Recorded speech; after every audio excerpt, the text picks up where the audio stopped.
Hey everybody, we're live this time for real. Alright, it is Sunday, November 7th, 2021, and you're here for Ration Museum Bulletin number 58. We've got guest host Curious Pete with me again, and hopefully we're going to have a good one for you this week. We're going to be looking at a bunch of new stuff, we're going to be continuing our way through the last couple boxes for cataloging the loose items for the collection, and then we're going to be doing a meal towards the end of this. It's going to be a hodgepodge of pieces that we picked out from the the miscellaneous goodies and treats box. So we realized after rambling for a couple minutes there that I had not hit the button to go live at all. I had just switched scenes in the software here. So apologies for that 15 minutes and nothing. It was weird that nobody was saying anything, but let's do some hellos real quick, and then I'll catch you guys up on what the plan is for today. So we've got to say howdy to Rachel, to Yossi, to Jeremiah. We got Jay, we got Fordman, we got. Let's see, I think that's everybody so far. I assume if we got Jay in here, we probably got Aletha watching or listening somewhere. Yeah. And JW Speaker showed up. Tim, hey Tim, welcome to the stream. So we're actually live this time, and I shouldn't have cracked this. We're about to have some Yossi coffee, some hot bean water. So well, that's fun. I get to do this part again. So guys, I apologize. I haven't been in touch with anybody over the last couple weeks.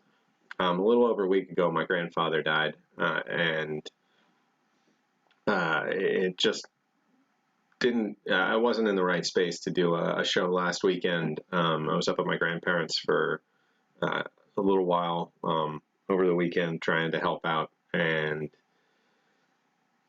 it just wasn't a space where I could concentrate or come in or do this show. And I've still been a little all over the place over the last week. I have a lot to try and catch up on, and a lot still on my plate. So I know I've got some emails and whatnot to get back to.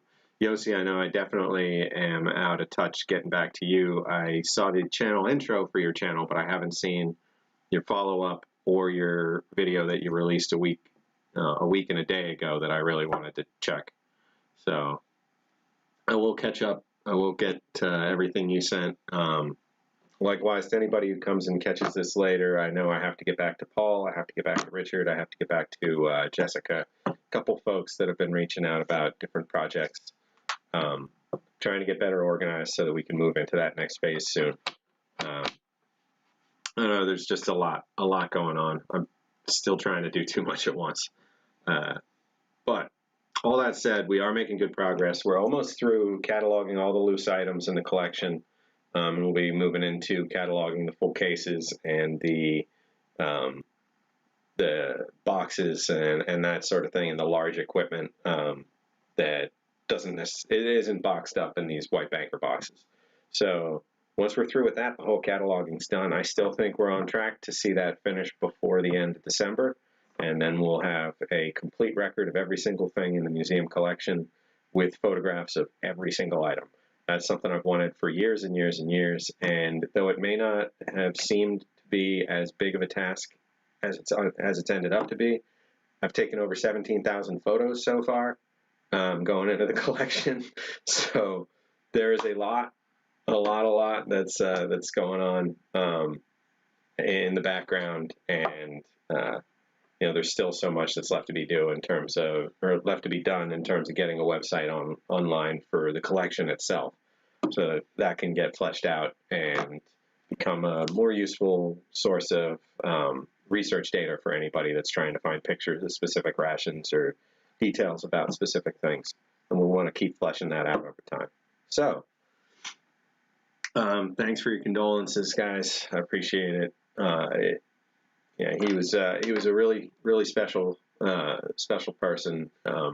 He meant a lot to me and to a lot of to everybody else in my family, and anybody that knew him over the course of his life. He was an MP in the U.S. Army, served in Korea between World War II and the Korean War.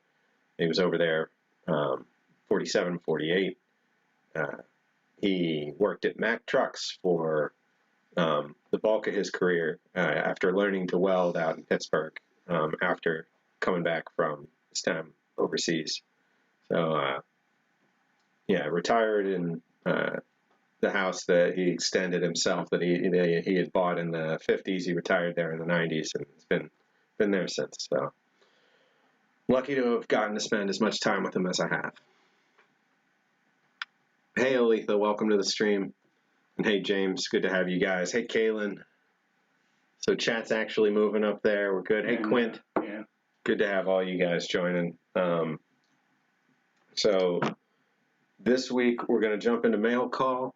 There's not a whole ton going on lately. I've been trying my hardest to see. I can't see the mouse on my screen. Oh, yeah, I have that problem here too. It's a little tiny, but I don't need it most of the time.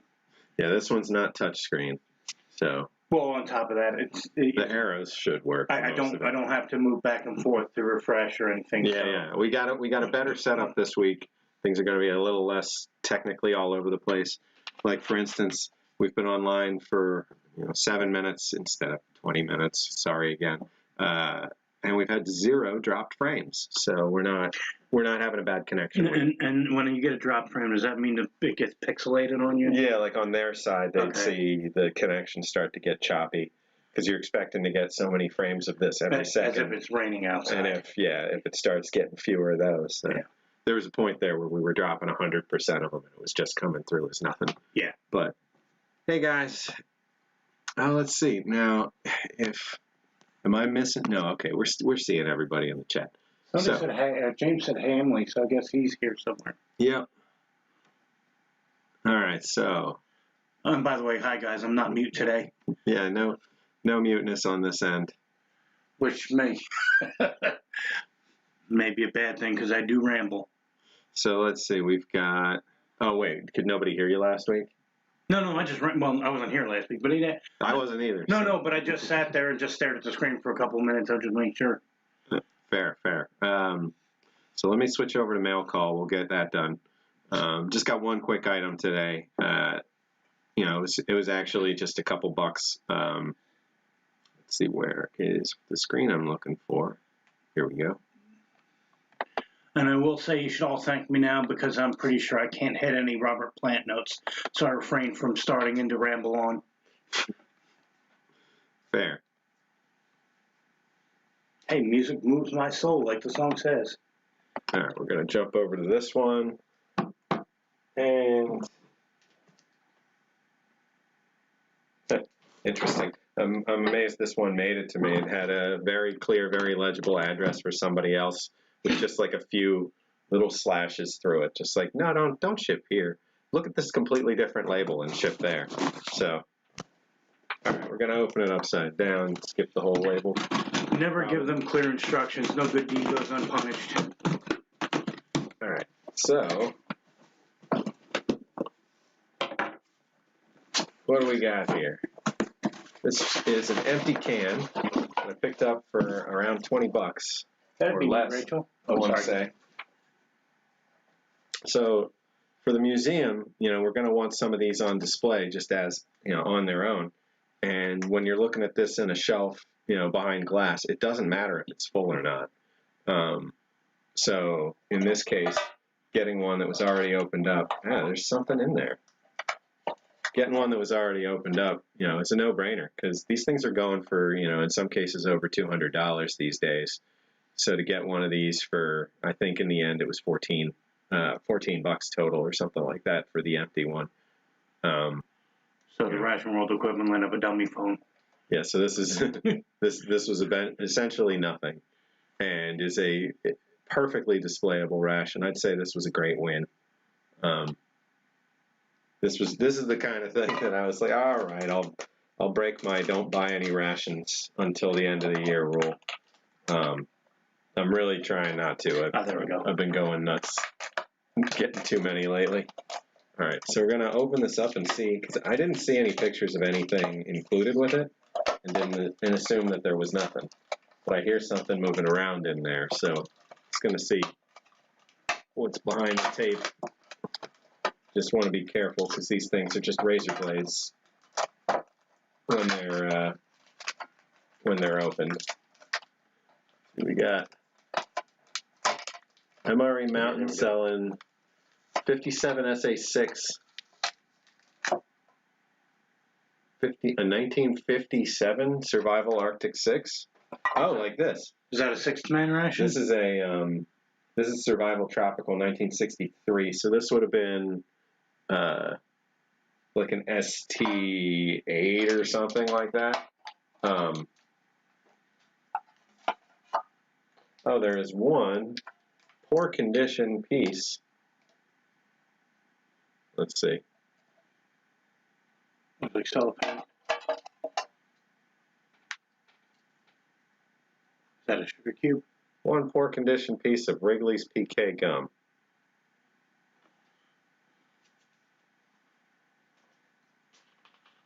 I don't know if it's actually true, but I read a pretty convoluted history about how Wrigley's came to be a gum seller.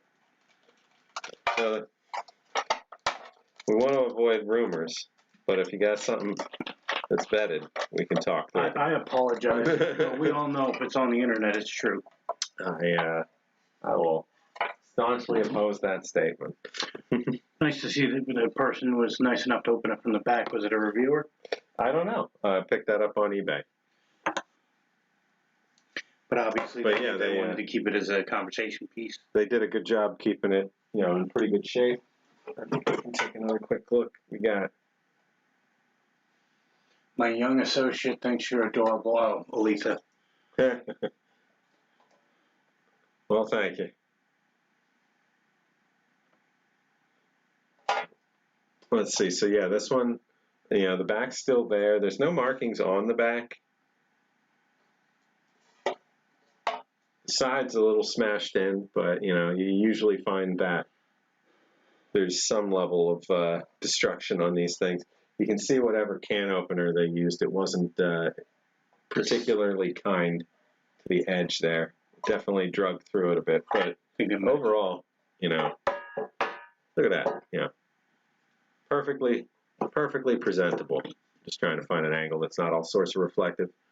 But so this one was made by the Defense Subsistence Supply Center of Chicago, Illinois. There we go. Defense Subsistence Supply Center. Procured under U.S. government specifications. So this had concentrated food bars, beverages, chewing gum, and sugar. No cigarettes in these. Where's the fun in that? Okay. From Corey. Steve's mom is selling a lot of ration bits. RCW's bits from his 1944 Pacific Ration, British Pacific Ration, along with some cheap jewelry. Might have been from him. Seller named Good Life 1998 or something. Steve's mom might have been from him. I'm confused.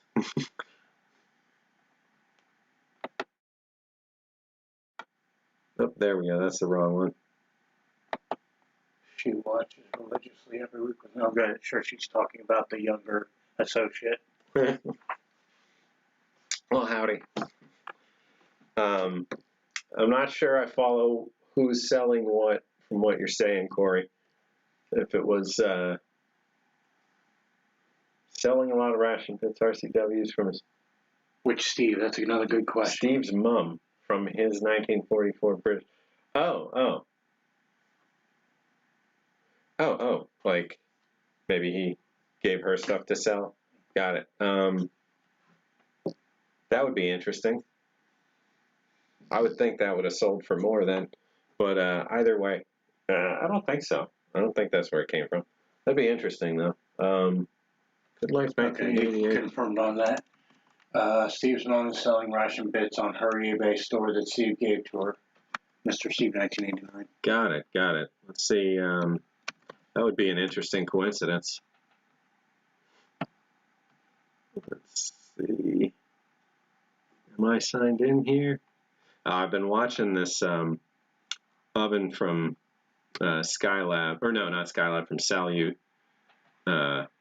Is that a Thousands and thousands of dollars. I'm not going to get it anytime is that soon. a USSR item? Yeah, it was early 90s Russian Soviet, or late Soviet space station. I can't remember if it was late Soviet or early Russian Federation, now that I'm thinking about Did that one do better than Skylab? Oh, wow. This box, or this can that I bought months ago. It was just insanely slow to get out. No, it was WR Wall the Way. Yeah, so WR Wall the Way was who I bought that from. And I don't know if that's a ringing recommendation, because I bought it 2.5 months ago, and that's how long it took to get delivered. Was it in the United States? Yeah, oh yeah. He was in like North Carolina or something. It's just, when I'm not in a hurry and there's a written record of it all, like I'm not gonna push somebody. I'll have to check that store out. Actually, and see what's there, because there's all kinds of stuff that he's reviewed that hasn't made, or that I haven't found a copy of yet. So. Oh, they saw my. Oh addiction. shoot! We let the water get cold again. Let's flip that back on. Okay. I'm sure it's not cold, but so we're gonna heat up some water. We're gonna have some coffee from Yossi, and we're gonna see how that goes with a cornflake cereal bar from. I'm pretty sure I had one of those. Did they have them in brown bags too? Like the regular? That's where this one's from. So this is from what? No. This is from 1992. Mine came from, I believe, an early tan bag. Might have been from a what was it called? The veggie beef patty? Not veggie beef. What the hell was it called? Oh, wasn't there? Yeah, wasn't there? But I don't remember what it's called. Wait, was it called a veggie patty? Was there a veggie burger? Yeah. Yeah. It was. I think it was in barbecue sauce. I forget. Because back then they put everything in barbecue sauce. Am I still subscribed? Yeah, I'm probably subscribed with more than one. I think I might be subscribed with Ruler Yak and with the museum, but if I'm not, I'll make sure I am. Like I was saying a little bit ago, sorry I haven't gotten your emails, or gotten back to your emails. I will watch your video premiere from last Saturday and give you some feedback soon. I was excited for that. I just got derailed with everything that happened. All right, sounds like we got boiling water again. It's bubbling. Yeah, let's go for it. So we're going to have just a quick snack, and then we're going to dive into some cataloging. Let me put this down so you can... All right. So...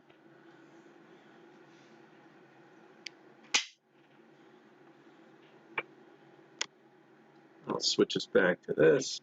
Just going to...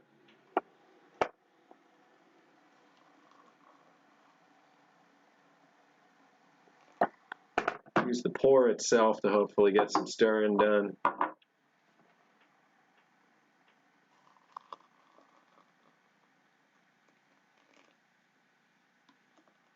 Have some billion-degree coffee. I'll just put this back there for now. Okay. And I realized I didn't grab spoons or anything.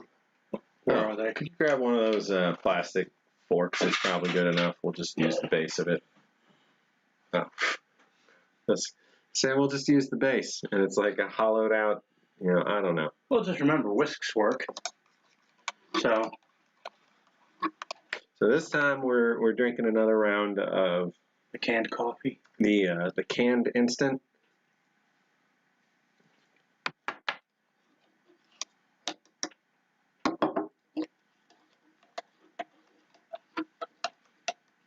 This stuff was really good last week. It has, essentially no bitter aftertaste or anything like that. It is boiling, so give it some time. This right here. All right. Now we're going to tuck into these. I hope at some point that they can make a coffee that smells like it tastes. I'm sorry, tastes like it smells. Get that backwards. Coffee's good. It's just deceiving. See, so this kind has a label over it. It says cornflake cereal bar. It's on top of, it says oatmeal cereal or oatmeal cookie bar underneath. So the packaging was for an oatmeal cookie bar, and then you can see maybe This is actually weird. Are they all like this? COO. I thought they'd be smooth, but it looks like somebody bit it and then tapped it. No. I've only opened it once, so I don't... Let's see. Go back to... Hold on.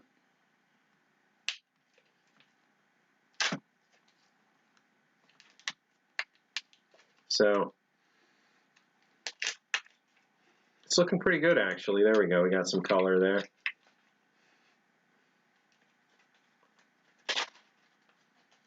Got a little, a little crunchiness, a little pitting on it. Yeah, this one has a huge chunk out of it. You know, it was sealed fine, so I'm sure it was like that. Same on mine.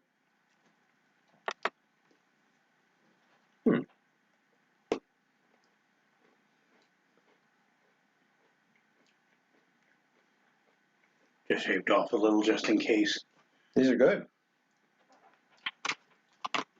Buttery. I'm going to try just a tiny bit in coffee.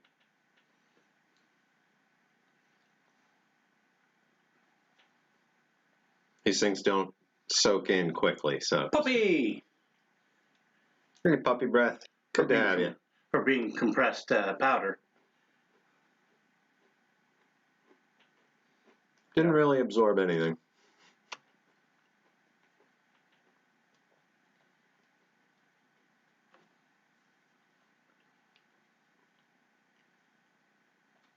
So I had to miss Smokey's stream last night. How was it, everybody? I assume pretty much everybody here was there. I think he was doing a Russian single meal.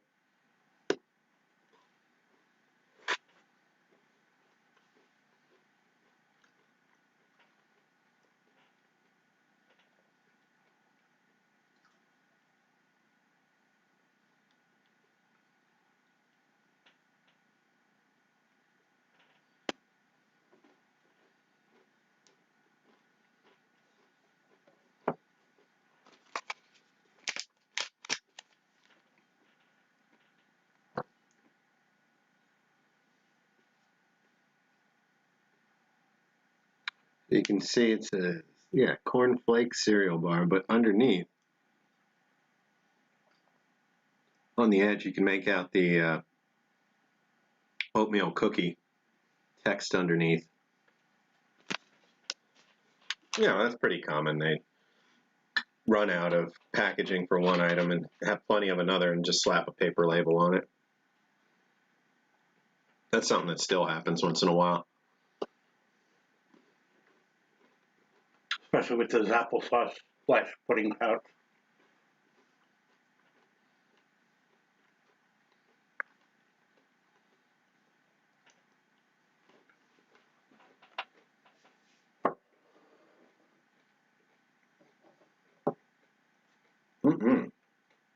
Oh.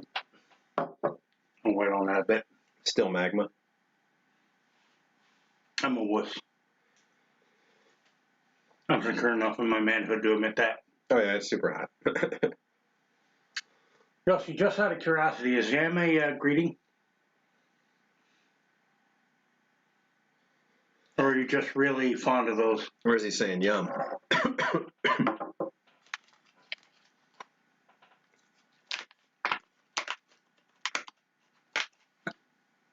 There's kind of like a buttery residue on the inside of this. Like an oil kind of feel, but just seeing if there's any. Nothing at all wrong, to this set. Still a little bit of tasty crumbs in there.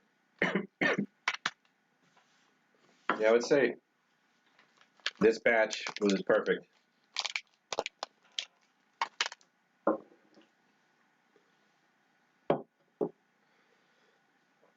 All right, so today we're going to be jumping into box 79.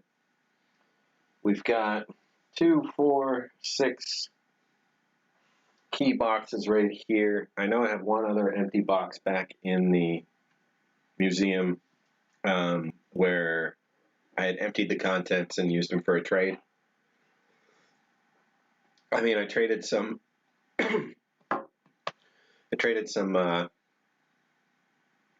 in my eyes, replaceable 2010 HDRs for the eaten and reviewed, but well kept and put back together example ration from Oscar. So that box that I had in the museum, box 23 or 26, that one's empty again. So we'll be, putting some stuff back into that. So we'll go backwards in number at some point. But including that one, we got 2, 4, 6, so 7.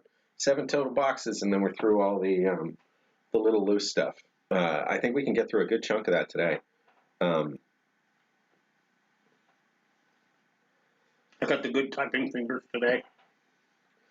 Yeah, from Yosu we got yum, we got cool, we got bye. We got some good exclamatories. Always good to have you here, Yossi. You know, and you're always here in spirit as well when we're drinking your coffee, which is pretty much every episode, because I need coffee or else this stream is going to move at a much slower pace. Okay, so we've got a bunch of random stuff, the unsorted boxes, and I was gonna grab another loose empty box. Tell you what, Pete, just inside the museum, there should be one of these boxes sitting that's just sideways and empty. Okay. Or just inside archive room 1, I mean. All right, so I've got the survival stuff we looked at a couple weeks ago has got to get cataloged. That's, this basically bailout raft stuff. I'm putting this up for the camera that you can't see. There we go. So we've got like the desalter, seawater desalter kit. Perfect. Exactly what I meant. Thank you. We've got the sea dye marker, that kind of stuff. The shark repellent. I just think of Batman every time. I just thought of the Fonz. Fonz didn't need any shark repellent. He made it over there just fine. So yeah, we got shark repellent compound packet. Smells like old batteries, to be honest.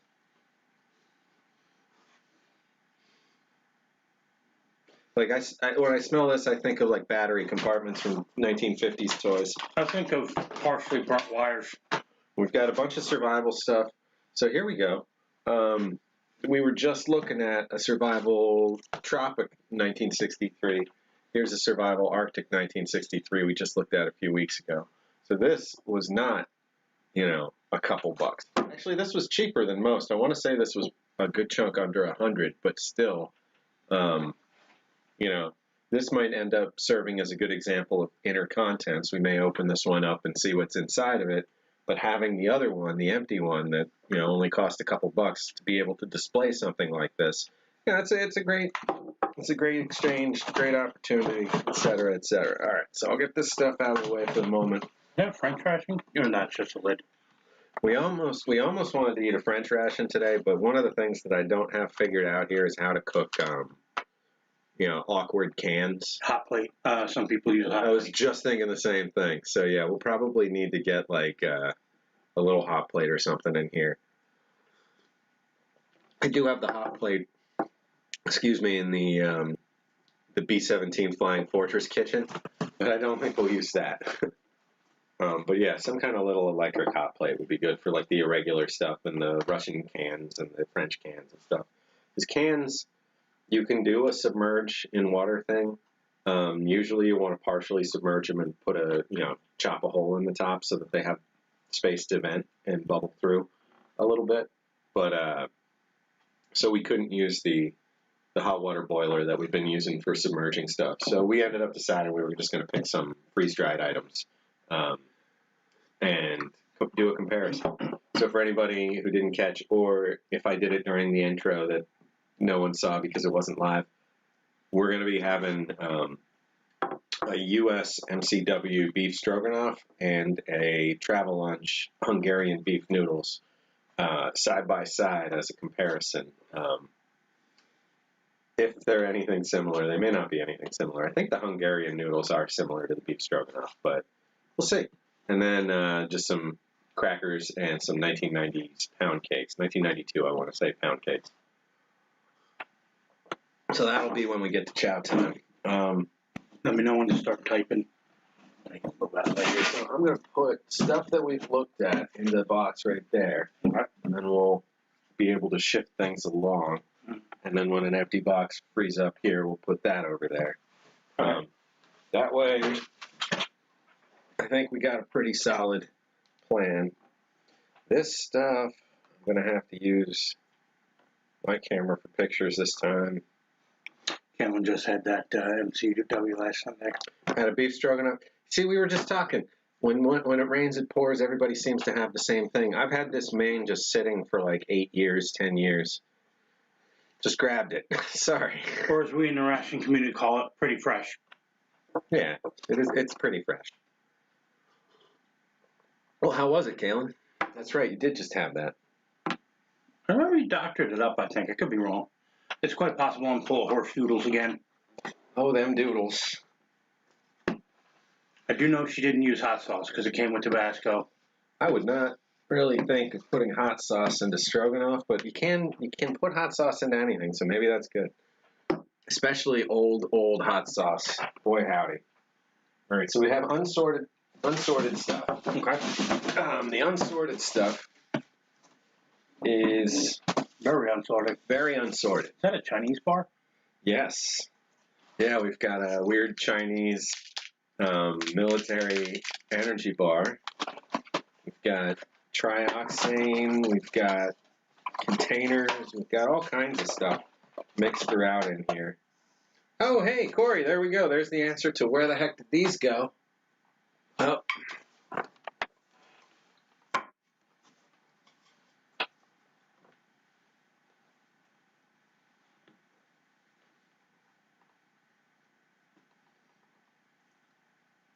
We got the instant dried skimmed milk. These are stamped 2510163. So, and these were with some food packet in-flight stuff when I got a bunch of stuff years and years ago. So those are likely actually from 63. I mean, there's all kinds of random stuff like survival fallout shelter, isopropyl alcohol canister, and You probably answered this while I was spacing. You just did. Cameron wanted to know where those British compo cans. see, that's what Corey was thinking, and the style is dead on, but they're tiny. But overall, the style seems right. Well, weren't the peanut butter cans tiny, or there weren't peanut butter? I don't remember. There was something you had a half a bazillion of. Oh yeah. We have the peanut butter cans are like thin. You mean like They are about this big around, but they're thin. But they're like American peanut butter cans. Oh, you mean the British ones? Yeah. Oh, I had a ton of processed cheese and margarine. Margarine, that's right. So much margarine. So if anybody wants British compo cans, I am willing to trade margarine or processed cheese. One of these days I have to crack one of those steak and kidney or something like that and try it here, because I think Corey's definitely let me know that other folks that bought from that same set have eaten them and that they're fine. So, Well, unfortunately, I don't see an oven here because at some point I'm going to try to find a reliable source to get some other flavors of those tinned pies. oh yeah, The Fray Bentos. the Fray Bentos pies, they were really good. Every now and then we can do. I do an episode from my place for restoration and stuff, and that's when it's good to do a Fray Bentos. I'm setting up. Well, it seems so simple, but one thing I need for setting back up at home is the legs for IKEA desks or IKEA tables. They don't exist anymore. They haven't existed in a long time.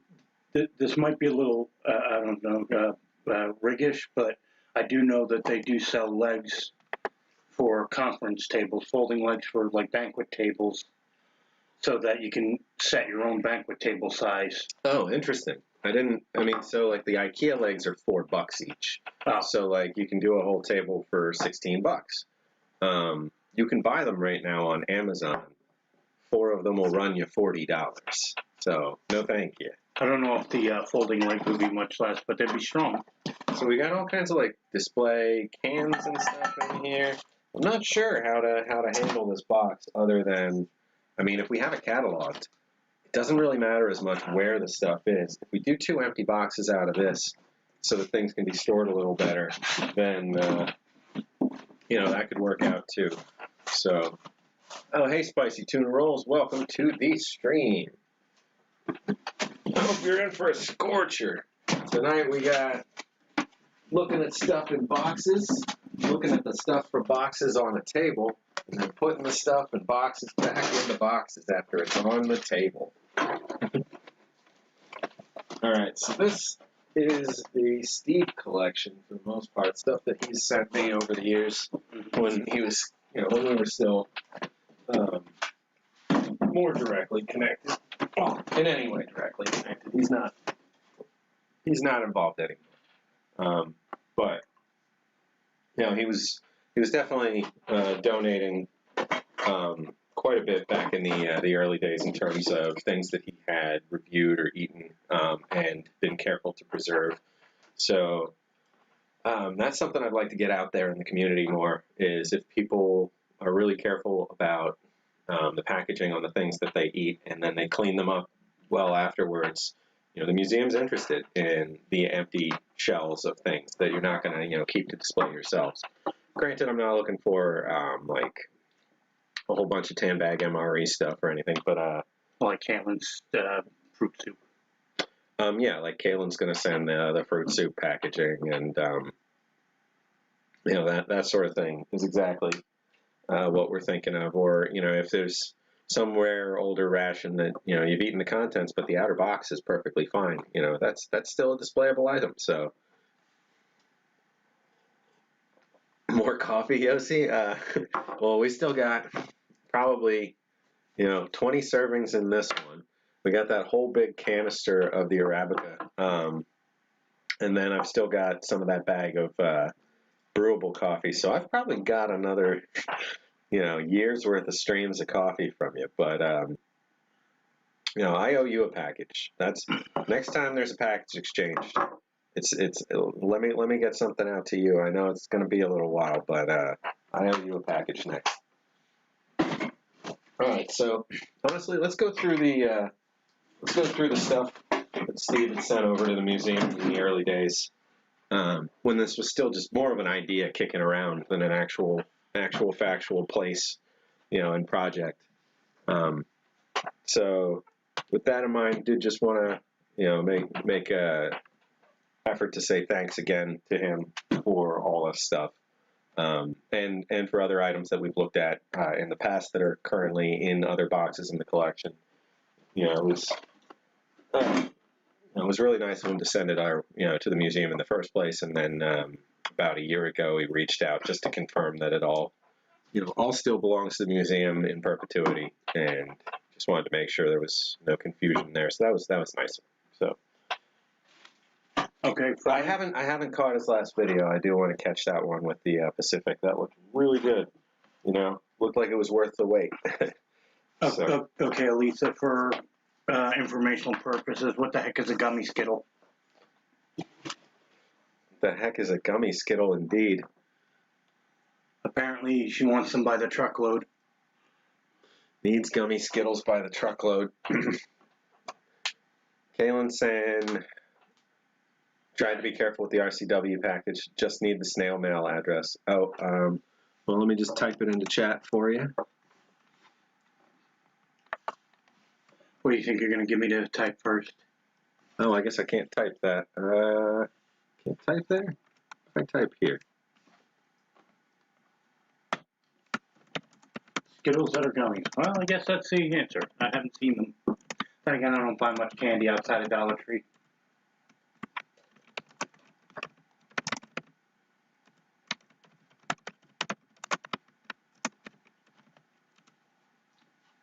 There we go.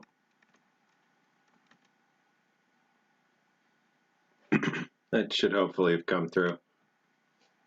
I could read it. All right, so yeah, let's go through this box. There's a bunch of good things in here. So box 79. Oh, Jesus. Sorry. I'll try to be better. Oh, that's the other cornflake bar thing. All right, so box 79. Let me get the camera flipped over so you get more of the awesome stuff than just our mugs and our mugs with mugs. Tim, I think we all love the Dollar Tree. Oh man, Dollar Tree's great.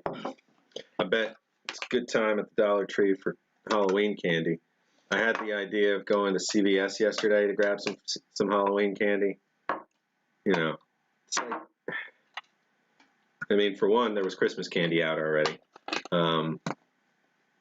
And for two, the Halloween candy was like buy one get one 33% off. You know, like that's not a deal. That's not a great deal. When I was at Walmart, it was 50% off on the first day.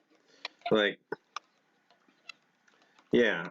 So Dollar Tree, I'm sure, is doing better. But last year when I thought we were still going to have trick-or-treaters and then didn't, I ended up with like 100 Dollar Tree candy bars. Well, I mean, they're regular candy bars. They were Butterfingers and Milky Ways and whatever else, but they were like, you'd get a pack like this big with like the half-size bars just lined up, like 10 of them for $1. Like, how do you beat that? How do you beat 10 half-size candy bars for $1? Like, you don't. So even, you know, those on sale, I can't even imagine.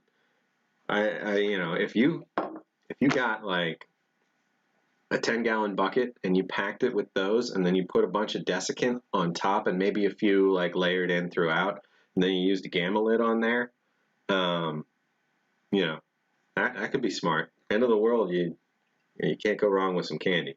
I mean, you could. If it's improperly stored, it'll go really bad, but probably still edible for the calories even if it goes really bad. So, hey, the coffee's kicking in. You hear it kicking in? It's kicking in.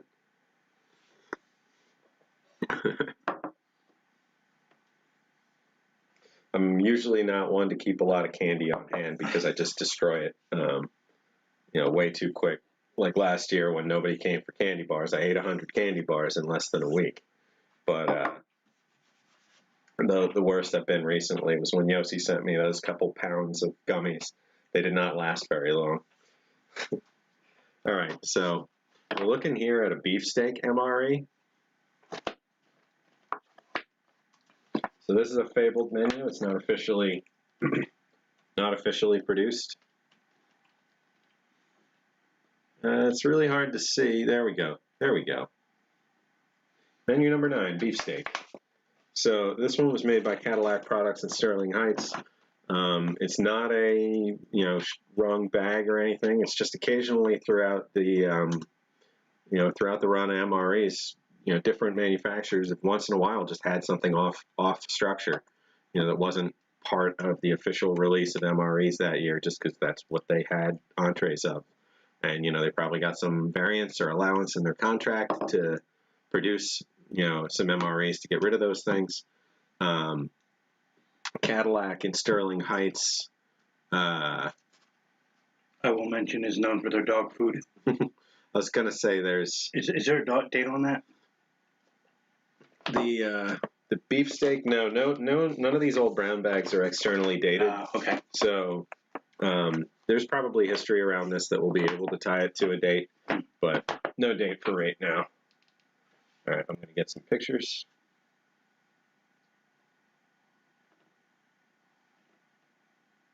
Just gotta find an angle where I can read the text. Good afternoon, Safari. Hey, Ben. Right. How's it? I asked that the last time I was here. How's it going? This thing taking 30 pictures per picture again? It is. Oh, camera's got too complicated. Motion photos, off.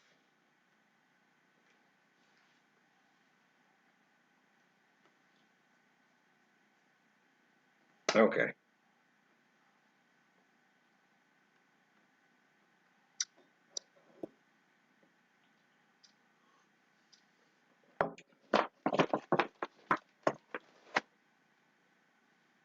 nothing on the back. Alright, pop that over to that box. Okay, we have a hello, first timer, Chew Suck. Chew. That name's silly. I'm not going to say it, but it sounds like. Well, I mean, hey, maybe it's actually a name, but it sounds like saying you suck. But welcome to the stream, either way. I hope you're having fun. Okay, so we have a lid. You know, I said I'm not going to say it. I say it like 30 seconds later. So this, speaking of, you know, we were just guessing a little bit ago whether or not that that can that I bought empty came from what Steve's mother's selling from him. But no, this was a lid that was sent over by him years back. Okay.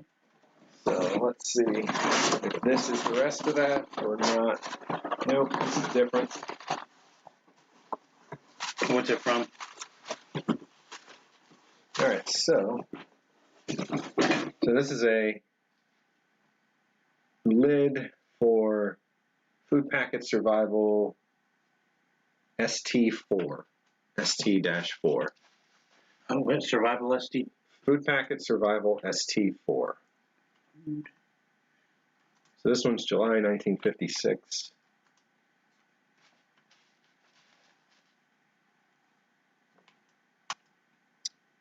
ST-4. Yep.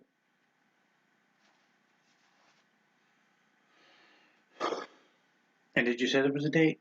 1956. So I thought I heard it in space for a second. Yeah, no worries. So we'll pop that back over there.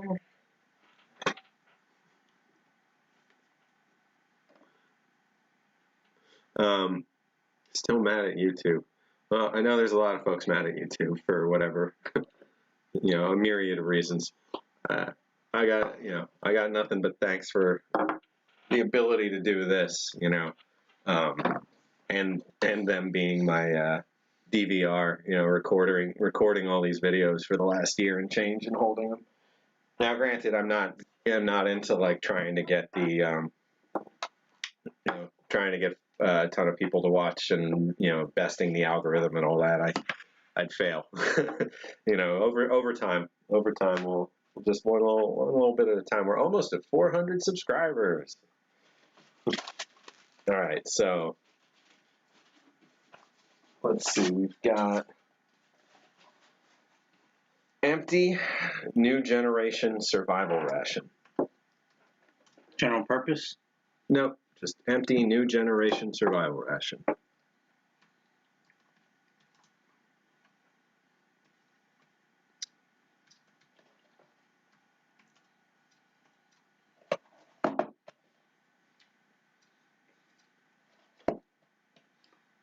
Date on it? No date. Okay.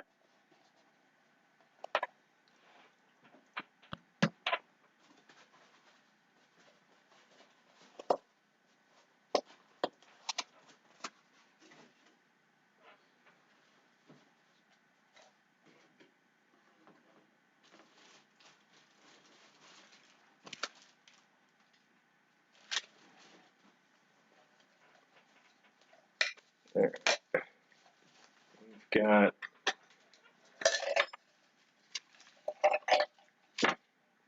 accessory packet contents. So we can say, Is that two S's in accessory? yep, ACCESS.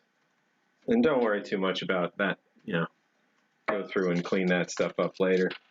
Accessory packet contents? Well, there's all kinds of things in here that probably aren't a match. Some of it is. Is that just somebody's catch-all can? Now, this was, I mean, everything in this box was Steve, but we got 3 packs of matches, which wouldn't make sense. There'd only be one in this. And there would have been the 20-pack of cigarettes and all that, so. A random key. That's salt pills? Salt tablets? These are the halazone for water purification. Ah, okay. Oh, these are just straight chlorine. Let's see, so hear my mom's pet bird singing through these. Oh. So we got probably Waldorf toilet paper. Hi, James. We got coffee, milk, and sugar. So, I mean, overall, and we got the can opener. I would say this is all meant to go together. The 3 packs of matches are the only thing that's strange, and I would assume that this pack is the one that went with this. So I'm going to go ahead and do that. I'm going to keep them all together, though. We've got the key. We've got the tablets.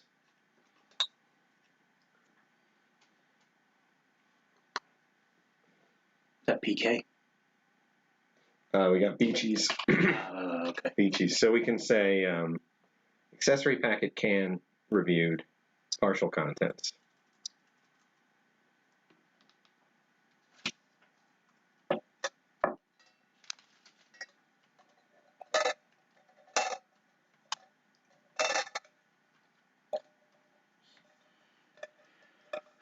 Okay. What's the name on the can opener? JW speaker. Let me hold that one up. I only have one can opener, and I think it's a Shelby. But that's a P51. This is definitely a P39.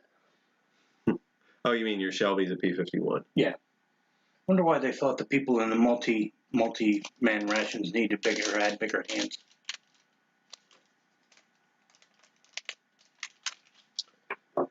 So on the back, we've got some interesting text. Notice the camera's a little behind this week, but that's okay. It's probably this thing being nearby. Always wants to thwart the signal. According to... So we got can opener, open blade, place opener as shown in diagram, twist down to puncture slot in can top inside rim. Cut top by advancing opener with rocking motion, take small bites. Sterilize before use. Tie string through hole in opener to wash and sterilize with mess gear if possible. When boiling water is unavailable, clean opener as thoroughly as possible and hold cutting blade over a match flame a few seconds immediately before use. So this is saying, you know, to be extra careful and to sterilize your can opener before you're putting it into your food. Meanwhile, you know, you're seeing me using less than clean utensils for years at a time. Anyway, so there's the contents of that put back in there. And Ford Man was wondering if they still make Halazone. He said they heard that they may still make it. Well, they still make water purification tablets. You can find them at Walmart in the camping section. See, we'll just foam this one back up. If opener breaks, use an axe. Good advice.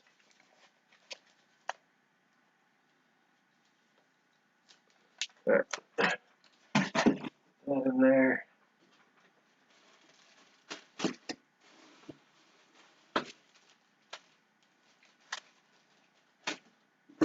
I can put P51 in my mess kit. I used to keep a P51 in one of the credit card slots in my wallet. I was afraid of it ripping the wallet.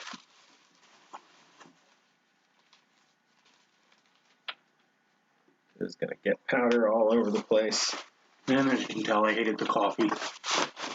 If you want a second cup, there's still hot water and lots of coffee. No, I shouldn't. Let's see here.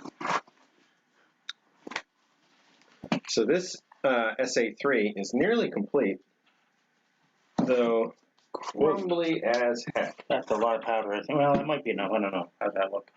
Yeah, that should be good. Okay. So let's see, if we do the SA3 contents, what can I do? Give them a surface. especially because some of it's concentrated like cheese. Don't want to get it all over the fabric permanently, although by the end of this cataloging, you guys know this poor fabric back here is basically wrecked. I mean, but at the same time, you know, it served its purpose all this time. So this one is a food packet survival SA3. It's been reviewed. We've got the menu still mostly intact, attached on the inside there by some old food substance, but keep that in there. Then we've got some of the drink mixes still around, and what there's the most of, all crumbly. Still going to need a better way to store these long term, but we've got all kinds of bars. Hey, Mike. Mike, good to have you. Yeah, good to have you. So we've got sweet chocolate bars, and we've got date cookie bars and coconut cookie bars. Is there a date on that? So this is an SA3. So if the SA4, let's see, so this is probably 50, 55 or 54. Let me see. Anything dates it specifically.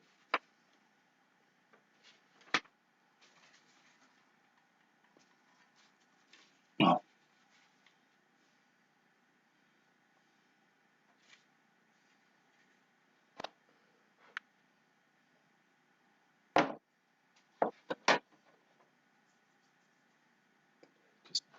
Okay, so this one didn't have cheese.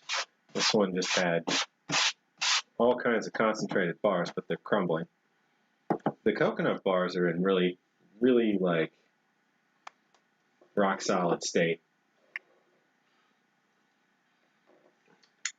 So is the A for Arctic?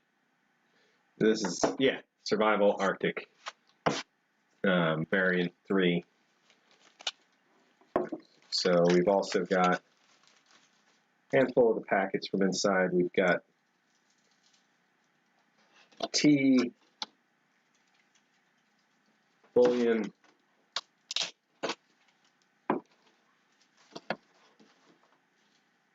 and some coffee.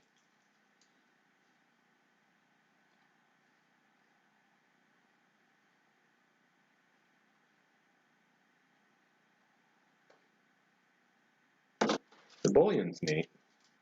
Everything's neat. I mean,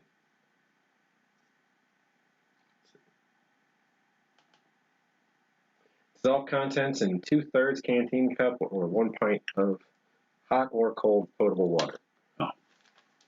And then we've got the bag that it came with, the waterproof bag. It's funny they say waterproof, you know, you had to tie it shut somehow, but alright. So this is what's left of the contents of this, and I'm going to definitely need to clean my hands after this. It is just powder city.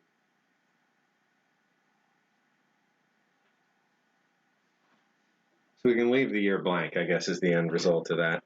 It's probably 55-ish.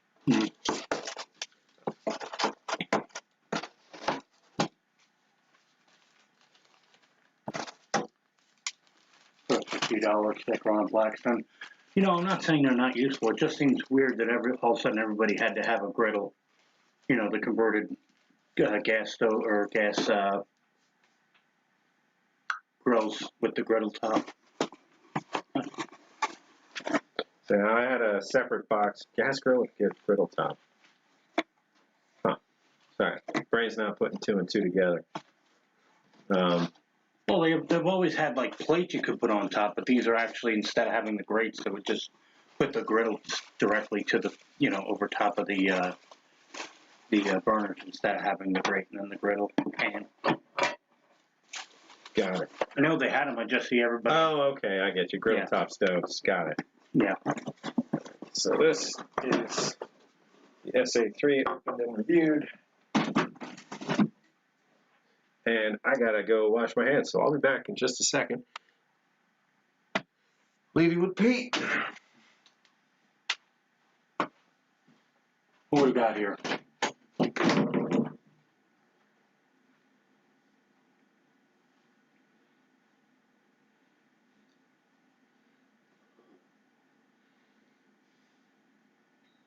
Yossi, you have impeccable taste in coffee.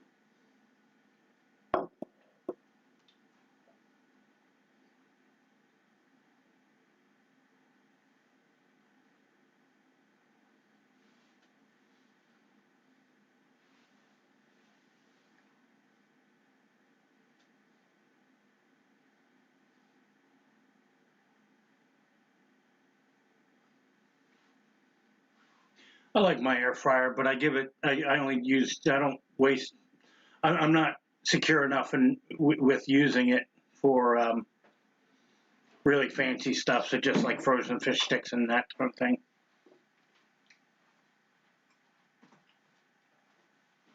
All right.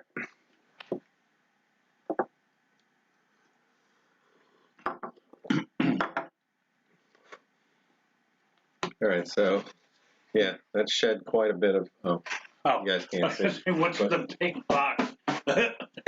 Shed quite a bit of powder. Also, that last sip of coffee tickled the back of my throat.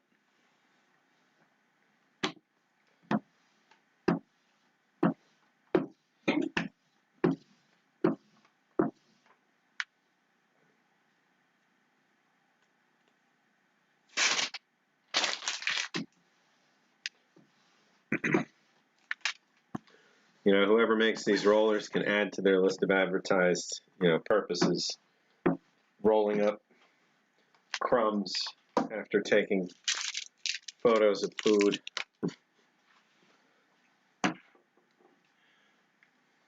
All right. Next thing in the collection, Steve, we've got. Yeah, that's just because we're sitting in front of a corner. It is a neat effect, though. I noticed that. What's going on? It looks like we're on two different cameras because we're right by the corner there, and it's adding a shade. Yeah, you'll never see me cross this point. It's like Back to the Future 2. I'm looking at the mirror copy of myself. I mean, that's actually kind of a neat effect. All right, so we got K-Ration box, inner and outer. This is a Morale Edition supper.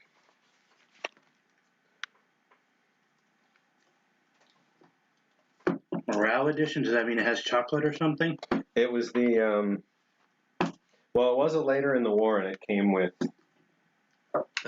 a candy, but it was the style box.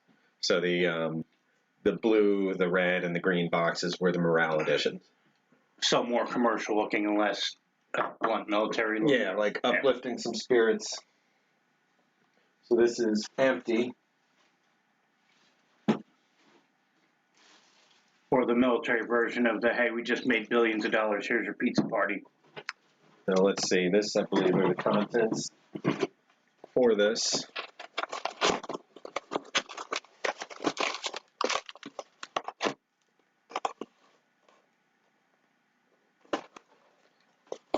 Is that all you want on that? More edition supper?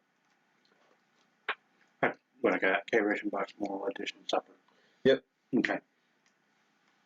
All right, so these are not the biscuits that went with this. These are just some random bits. Now these are probably the cigarettes that went with this. Are those repros? No. Oh, okay. Does that have a date or is it sugar?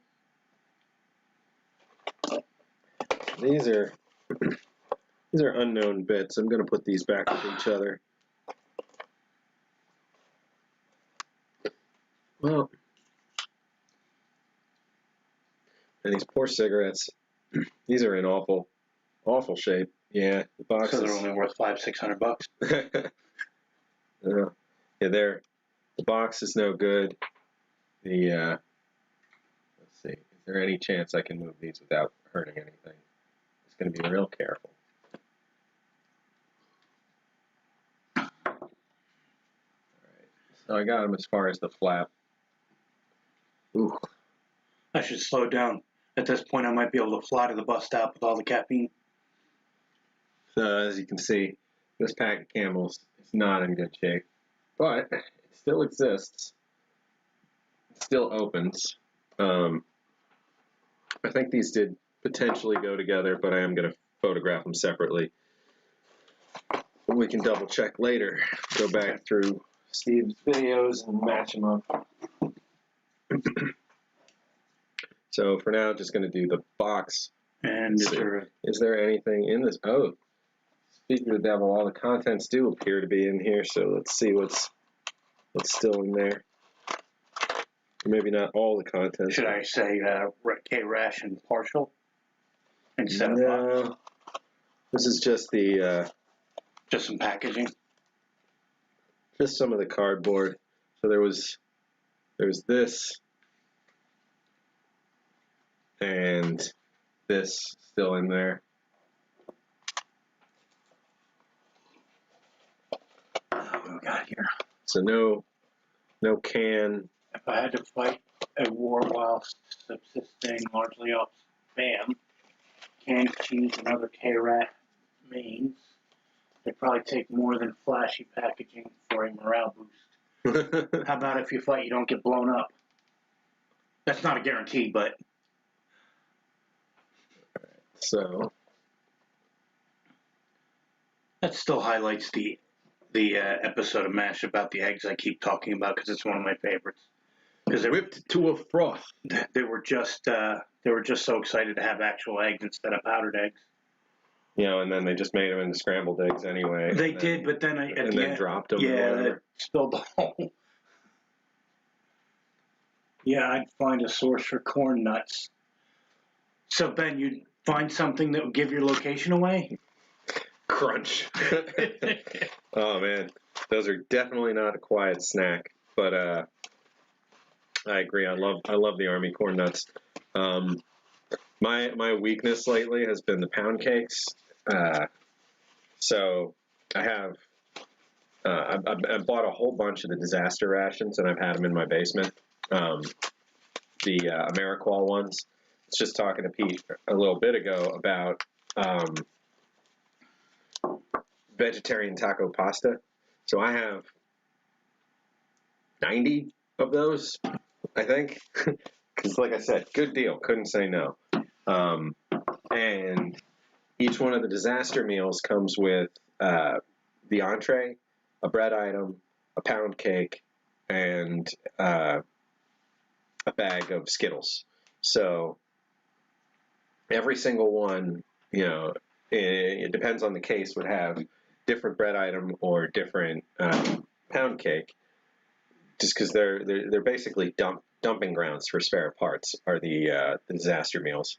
So, you know, one case the side is marble pound cake, one case it's maple muffin tops. You know, like no regard for what goes with what. But lately I've been raiding those just to get the pound cakes and muffin tops, and then stacking up the vegetarian taco pastas in my cabinet and trying to eat those once or twice a week or 3 times a week, so that I'm depleting that stock and not like just building some ridiculous heap of those singles that I'm not going to want to eat someday because I have nothing to eat with them. Anyway, long story short, I finally found somebody who was selling pound cakes for a much more reasonable price than I've been seeing lately. So I picked up 100 of those, and we'll see.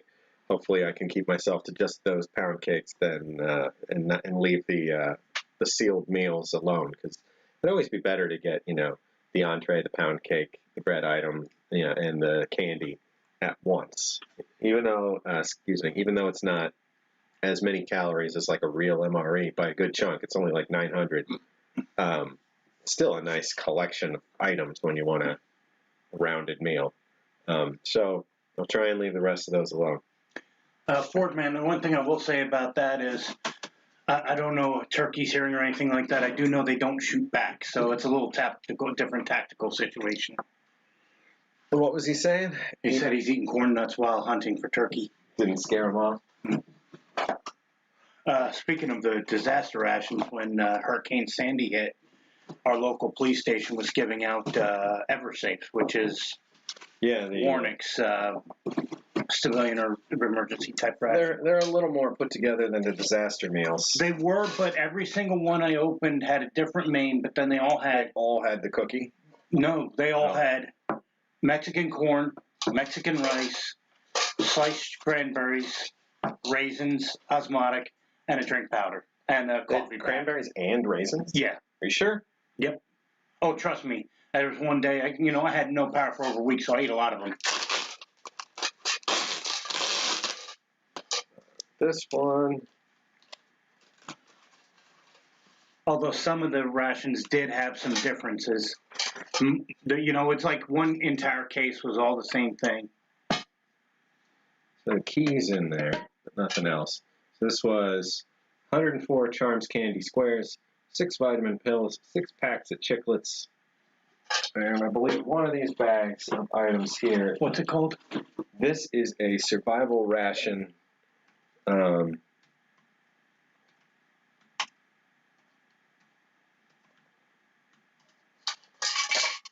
Charms, 1967. So 67. Let's see if you guys can see it.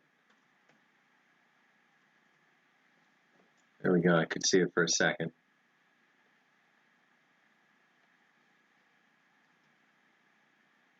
You can see the darker part of the reflection in there. January 11, 1967. So let's see. The contents that went with this.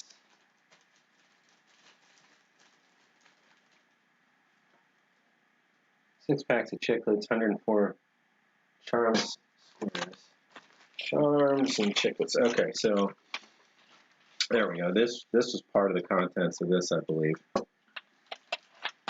We need MRE Twinkies. I don't think so. They don't have enough chemicals.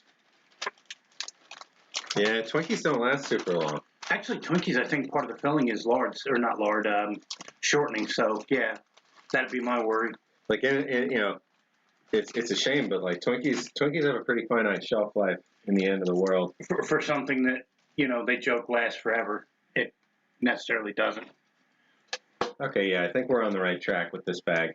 So this would be the inner plastic bag for putting the contents in. This is kind of like, this is a life raft style ration. This could be just a home survival ration. Served plenty of purposes. This one was, I think, this was Steve's first review, or first YouTube review.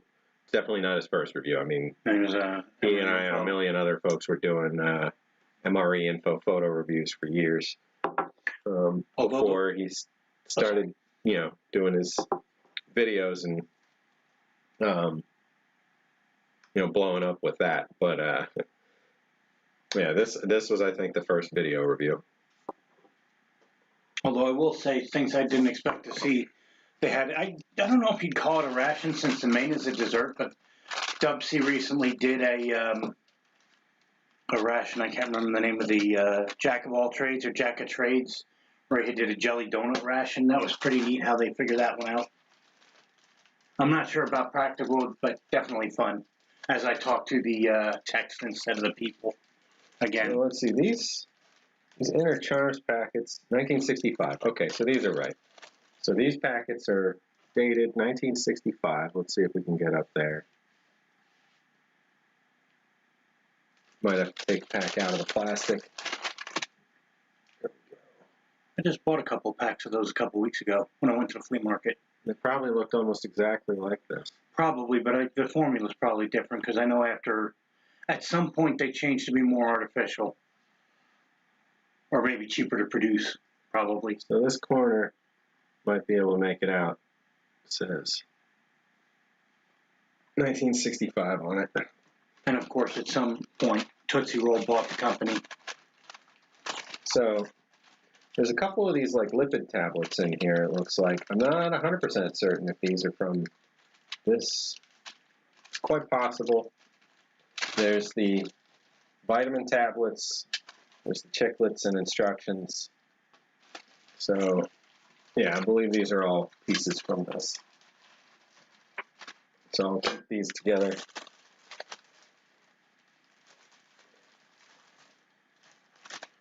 These are other miscellaneous bits and pieces. It's got the double pack of malaria matches. But these aren't for this ration. So I'm going to say I'm going to commit heresy. I know the movie, but I've never actually seen it all the way through. Being referred to the jelly donut scene in Full Metal Jacket. all right, the key is in there. This key was from something else. I'll have to figure that out. Probably the SA. This might have been the SA. That's a neat key. Yeah, this one's got a little like lift for the edge. All right, put that there. Get some good photos of this. Would that be for using the water, the can to boil water as a handle, or am I just making stuff up? This didn't go with that. No, I would say if there's a little little clip like that on the top of one of those cans, it's to get an edge and pop that top up so you're not putting your fingers against it and pushing where you just made a razor blade, edge, because I've done that and cut myself. Like, on this one you can see like you take the band off around there. But this one didn't have that little lip. This was just a straight up key, so it has a nice graspable pushing edge, but not all of them do. All right, so get some pictures of this. Was Full Metal Jacket the one with Arlie Ermy? Yeah, he was the drill sergeant. I just know they brought in him to train their actors, and he did such a good job. They said, I think that's the way the story goes, that they just kept him and put him in the movie.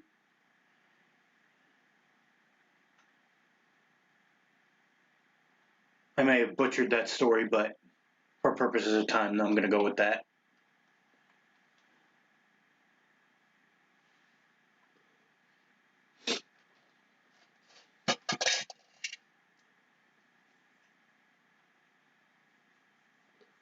Charm survival ration. It says do not open all over it.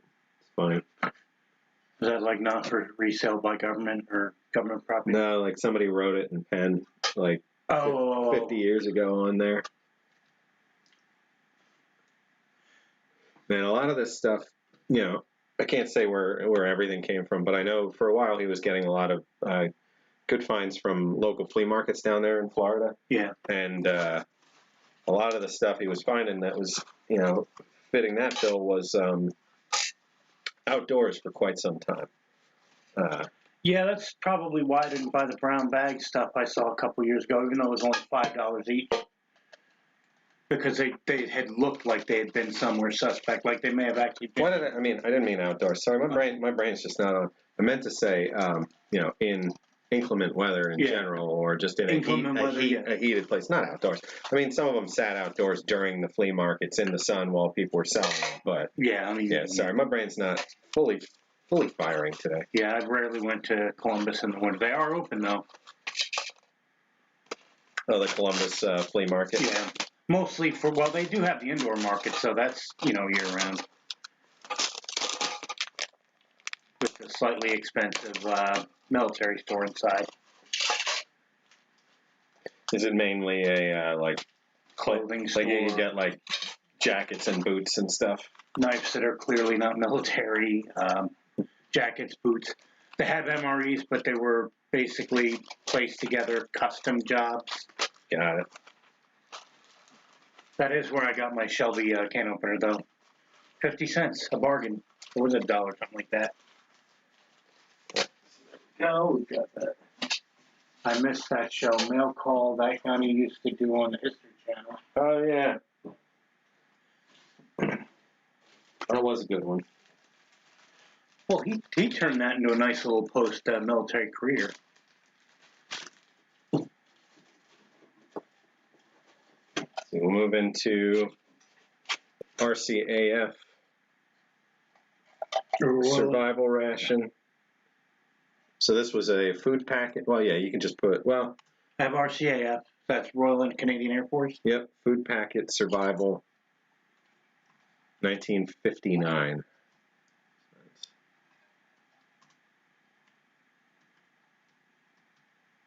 There we go, you can see that. See, release the RCA out of RCAF right there. It's got a few pieces, unconsumed in here.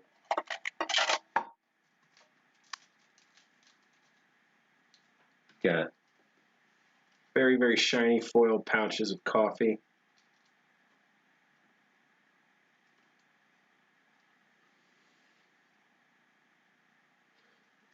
Right, we've got, looks like a pack of vitamins. Nope, water sterilization. All right, so we got a 10-pack of water sterilization tablets. And we've got the, looks like the instructions.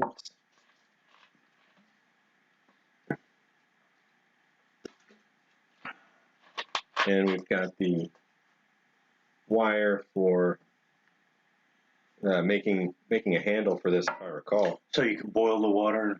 So this seems a little small. I thought there was a bigger one for making a handle out of this.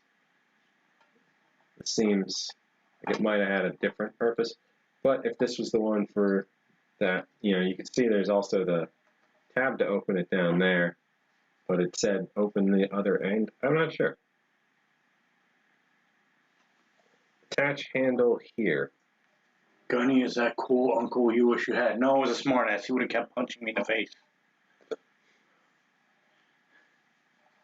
Although, to be honest with you, about 80% of my family, at least on the men's side, were in the military.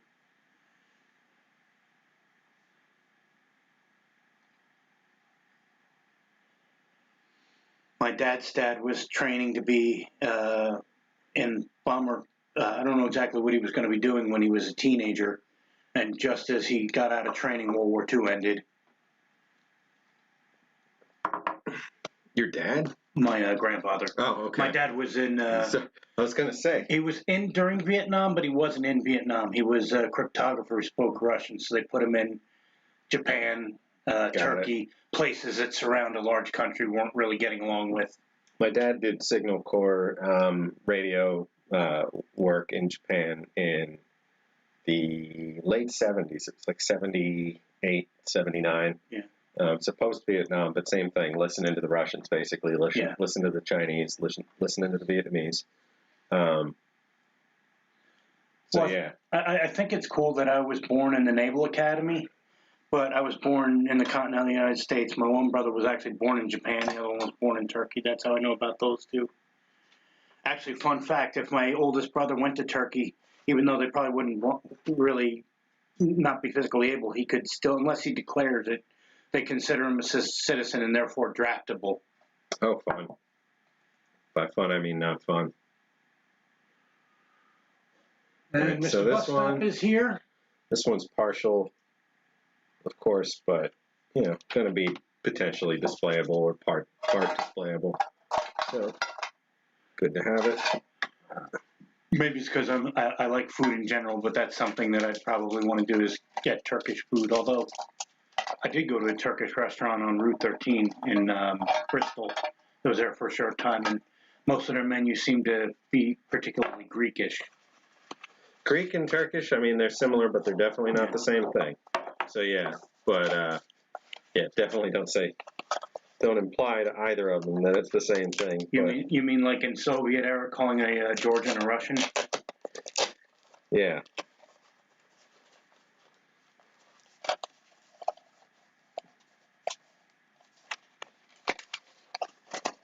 All right, so that's the RCAF one.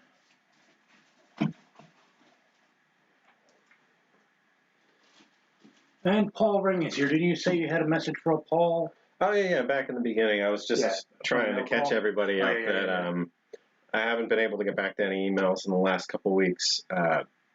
Just behind and doing my best to catch up. Hey, Dub C. Hey, Bus Stop. Oh, hey, Dub C. Hey, Paul as well.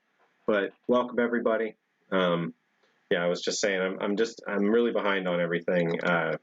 Just for anybody who's joining, sorry I've been out of touch the last few weeks. My grandfather passed a little over a week ago, and it just wasn't a good time to focus on rations.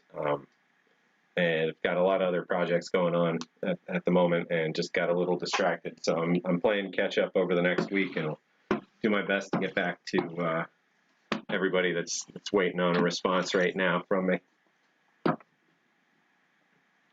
Getting closer to getting the photos and stuff online.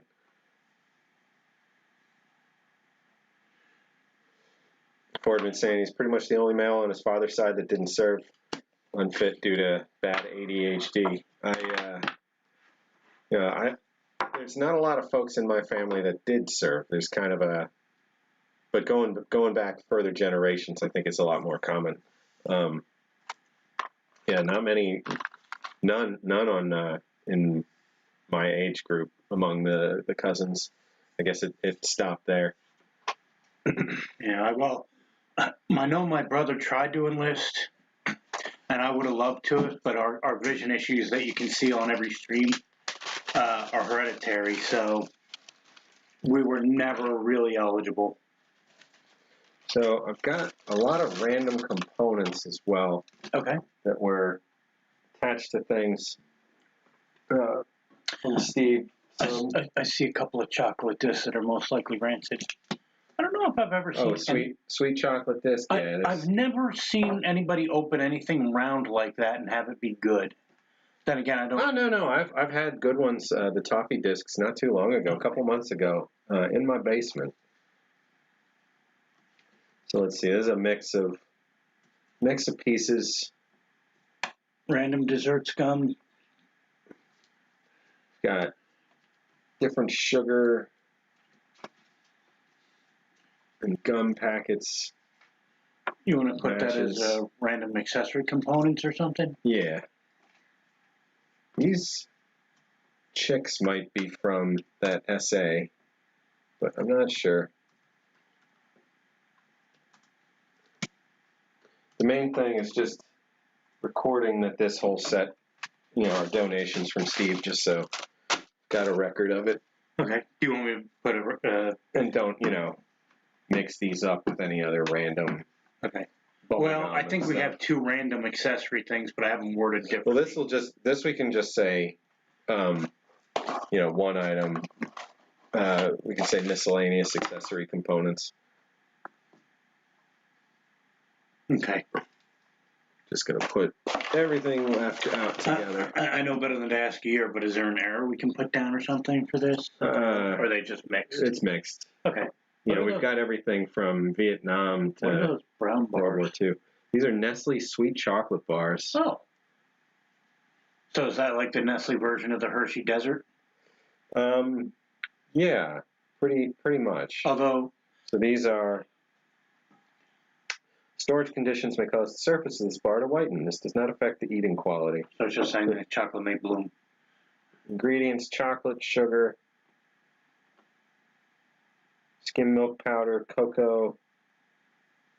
We have some of these bars in more readable condition. Is it because the fats leach through to the wrapping? It's probably because of moisture from something else in whatever these came out of. Like there's this sugar blackened from being exposed to probably the liquid that came out of the main item in a K ration, that leaked. These biscuits are like K ration style, but these are the wrong size for a K ration. I wonder if these are M unit or something else. They may have been in the K ration, but they're too small from my guess. So they may have been surrounded by something. And all this is stuff that can be solved by going back and looking at some of his earlier videos. Pretty much everything that he sent my way was in a video at some point. So let's see. I'll put this stuff. And those are Chuckles? Or jelly bars? Yeah. Yeah, jelly bars. But yeah, same. Yeah, it's funny. The long life ration packets have Chuckles in them that are basically these same things. It's probably one of those things where you never know, but there is a commercial supplier. I mean, a lot of this stuff, it'll tell you the commercial supplier on it, like Cadillac and Wrigley and all that. So in this case, the jelly bars were made by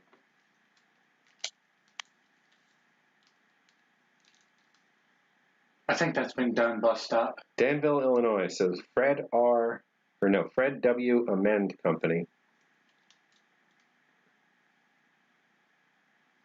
There we go. Manufactured by Fred W. Amend Company, Danville, Illinois, 61832, United States. All right, so we got a nice pile of those. Someone should do a video comparing the MRE McRib to the McDonald's McRib. And that's the thing with the McRib, is every so many years it comes back, and when it comes back, it's always slightly different. So I was just talking to P-Man last night, or this morning, he got one of the new variety and said it was okay. And the last time I got them was probably 7 or 8 years ago, at least, maybe even closer to 10. And I didn't finish the first one, and I had bought 2, like, oh boy, I'm going to eat 2 back to back. Didn't finish the first and threw the second one away. Didn't have anybody around me that wanted it at the moment, but it was awful. It was horrible. It was a weird sponge. So I haven't had one since, and I'm hoping that the one I had was just stored weird, or because it was Montana, maybe it was a weird, situation, or somebody didn't know what they were doing. But the ones, the pork rib, the shaped pork patty riblet thing in the MREs, they're great. They're the gold standard for me. And Dubsy says Fernbark did. Fernbark did one of those. And that sounds about right up his alley. Paul's saying the jelly bars were in space food museums. Definitely, they were using jelly bars in I want to say Gemini program, an Apollo program. I don't think they were using them yet, or I don't think they were using them in the Mercury program. They may have been. But yeah, I've definitely seen these jelly bars alongside like the coconut cubes and that kind of stuff. So, they came out as little individual square pieces. And oddly enough, I've never busted one of these open and eaten one. Certainly not doing that with anything at all. This pile. This we've 3D scanned. This was something that was in really bad shape when it was sent over, and Steve was working to preserve it as best he could. So he put it in this jar with some oxygen absorbers, and it did a great job. It never got any worse. It was starting to mold, but that stopped. This is an assault ration Tootsie Roll. Yeah. So this is 1950. So I'll put that among this stuff too. Let's see, I'll move these 2 out. I'll put these here. And then that's all the miscellaneous things he had sent loose. Now there's still other stuff that we've looked at that came from him. Oh wait, actually, this box here. This stuff. Let's see. I think some of this might be the remnants of a assault ration. Oh no, this is the actual lens for my goggles. What's that? All right, so this was. All right, this is the bottom of the accessory packet.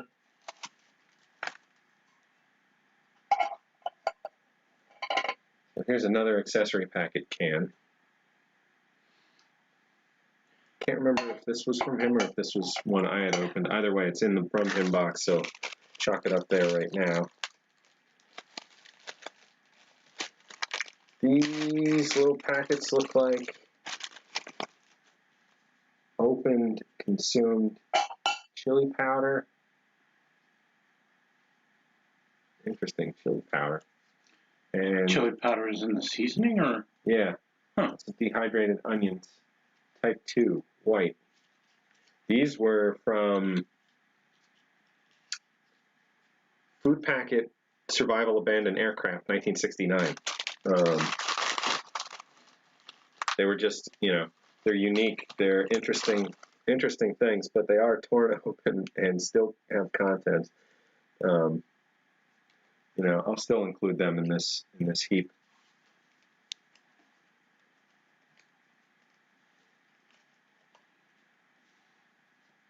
I was going to say my first review is going to be a Totem Rick Red, but it's not. It's going to be the Maple Patty. Everybody keep an eye out for when Pete posts his first review. Yes, it'll be sometime soonish. Hershey's Tropical Crumble Pile. I mean, Are you saying it's slightly bloomed? it's just a bag of dust. Let's see, and this beans and tomato and pineapple jam. I'm not sure what era that was. Pineapple jam. That's or what review this might have been his. So I'm just going to chalk these up to miscellaneous cans. We'll put the accessory pack can on its own, empty, in a minute. All right, so you've got this down as just random accessory components. Yeah, I can add to that if you need. All right, I'm going to take a couple good photos. There's about 20 McDonald's here.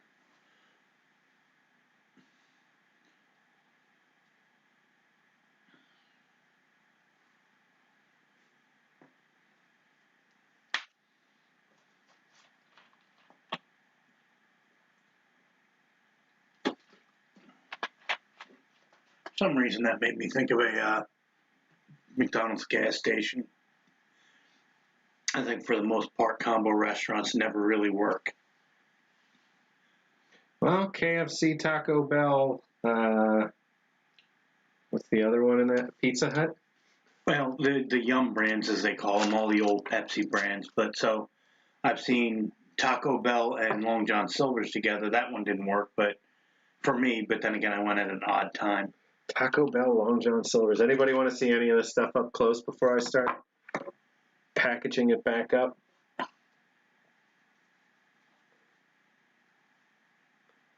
Still can't go inside the McDonald's around your bus stop. That's interesting. I know lots of places are still like that.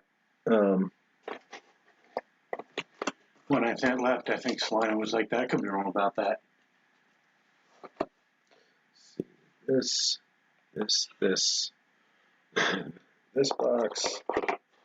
And down near me, they turned a KFC into a Long John Silver / A&W root beer stand.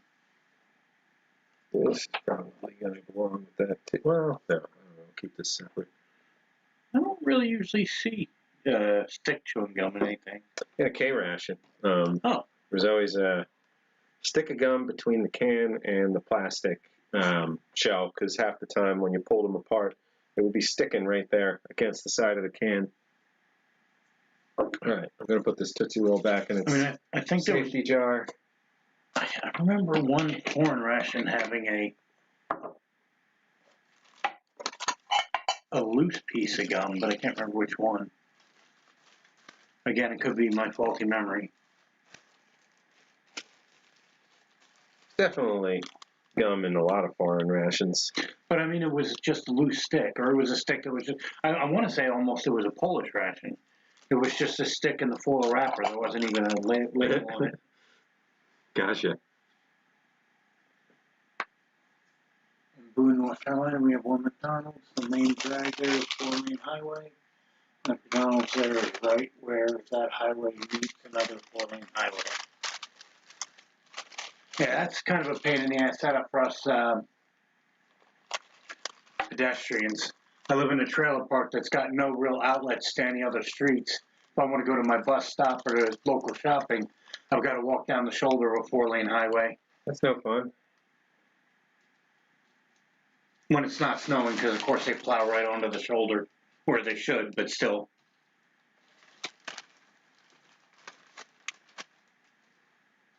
Sorry, I have to go. Good evening. Bye, Yossi. Thanks for coming in. Well, always a pleasure, As Yossi. I talk to the text again. It's all right. Everybody knows who you're talking to. I mean, everybody knows. Whatever. You know what I'm trying to say. We're good.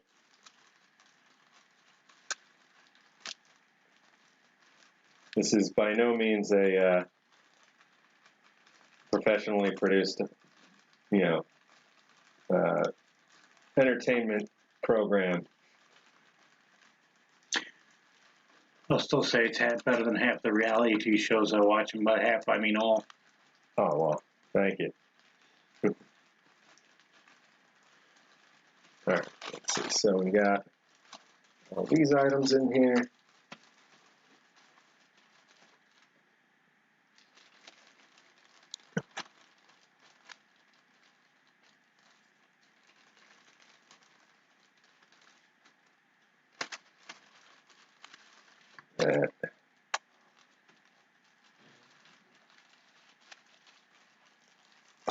Your heat system just screamed out in pain. Oh, yeah, you should hear it when it really kicks in. The whole building has a little shudder to it for a minute. Let's see, where are we on time? It's 5 o'clock, so we're doing good. We're doing good. We just finished this box, so we'll be moving on to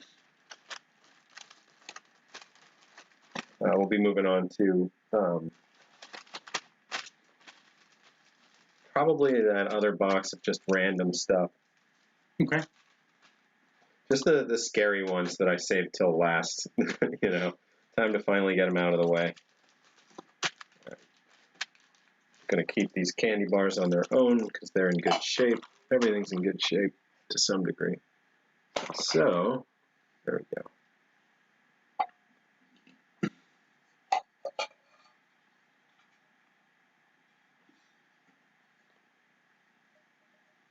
These I'm not even certain. Okay, so you're saying that was the last entry into the... Oh, no, actually, I just realized there's still 2 more.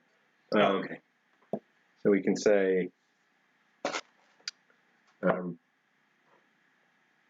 MCI components empty.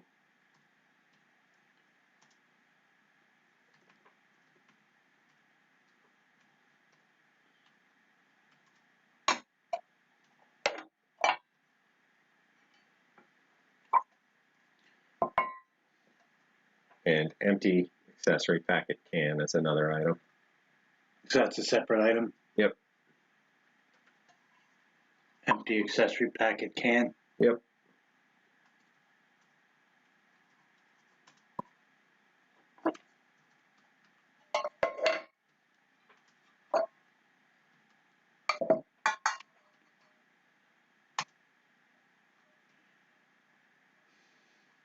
And yet in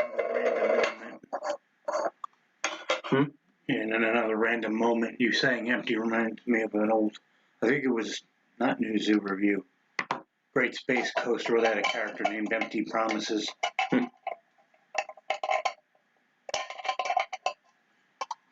art museum isn't even open. I've never been in the art museum over by the Franklin Institute. It's good. There's a lot of stuff in there. There's even like a full-on recreated temple in there. And now that's where the Rocky statue is, isn't it? I think they moved it off to the side, but I think it was there, or maybe it's always been off to the side. Yeah, the Rocky statue art museum, right? Yeah, I think so. Well, I've been to the Franklin Institute, which I absolutely loved as a kid and still like as an adult, although I went there once. I don't know if their maintenance crew was out to lunch, but it wasn't that it was in disrepair, but there was, broken displays here and there. It looked like somebody had been asleep at the wheel for a little bit. At the Institute, yeah.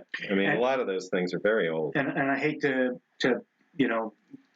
and I realize these are enormous costs to keep up, but for the price of entry, because they're never particularly cheap, I don't think. I could be wrong.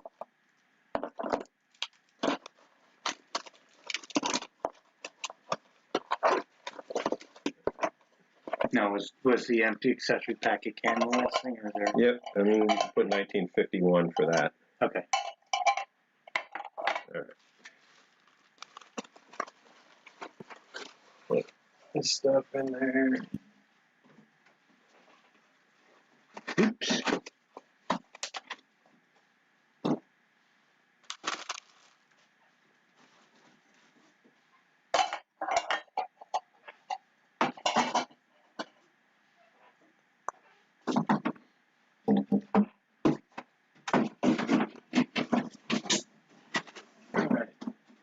That is done. So let me label that one as box 79. Here That's we what go. sucks bus stop on McDonald's is drive-through only, and one gets backed up into the 4-lane, which is also congested with town traffic. People just passing through on the highway. Box 79. That's garbage. And double miss. Oh, thanks, man. Didn't have to. Well, I had to stretch my legs for a bit. Yeah, it's a little bit of time sitting here. There we Well, it's go. not just that. I have these tree There we trunks, go. and I don't know, maybe getting close to 50. The circulation isn't as good as it should be. So let's see. This is gonna be box 80.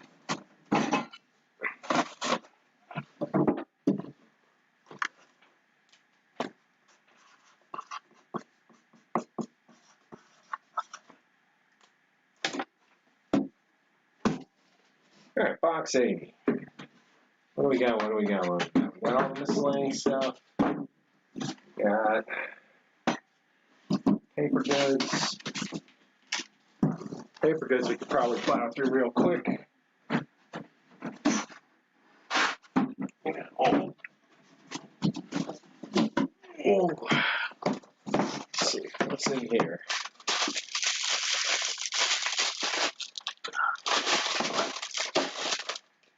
Old stuff. What are you? Oh, you are most of a Italian salvage. Let me see. Ooh, does it have an empty cordial back thing? Yeah. I know he did one cordial.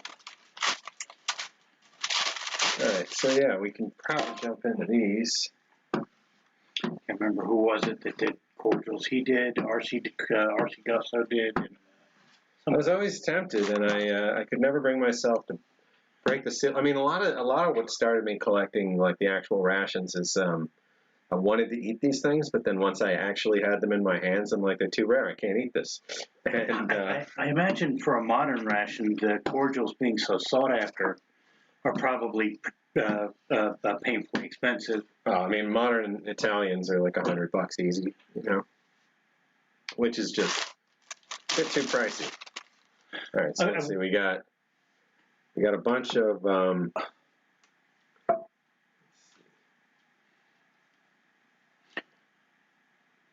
old World War II era British cans. Okay, is that how you want to put them? Or these World War I era. We got cacao. Or wait, yeah, cacao it says. So try and get it so you can see. There we go. You want to say World War I era cans or something a little more descriptive? So this is 41. So these must be World War II. World War II British mess cans, but not. So this is commercial, and I think the cigarette tin is commercial, but the cigarette tin, maybe not. Okay. Well, I'll start with World War II.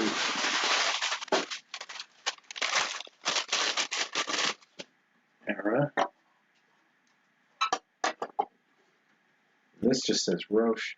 I think this is stuff I was going to do more research into and then never got to. Okay, so should we start with World War II era cans, or you want them more descriptive?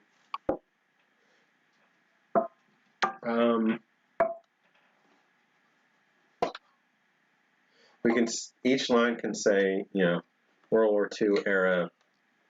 So you don't want to separate them into individual pieces? We'll do 4 lines for this. So, okay. And they can all start with the World War II era, okay. British, you know, and then.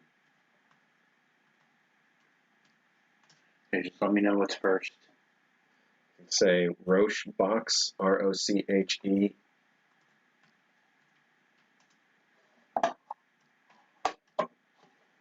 Any date? Not going to have dates on these. Okay. The only one I will is this. This thing has 1941 stamped on it. This one we'll do next. It's like a candy box or something I think we figured out last time. All these things are razor blades around the edges. It's funny. 2. Oops, that's not 2. 1, 2, 3, 4. Now that's a World War II.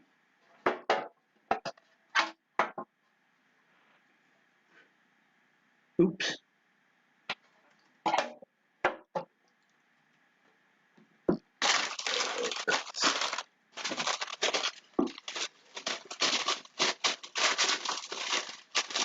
So was the second one candy box? The second one we'll put World War II era British. This is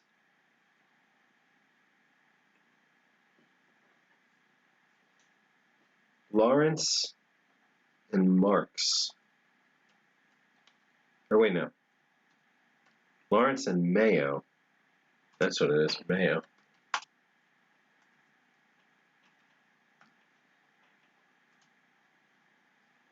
There might say Mayor, but I see Lawrence and Mayo.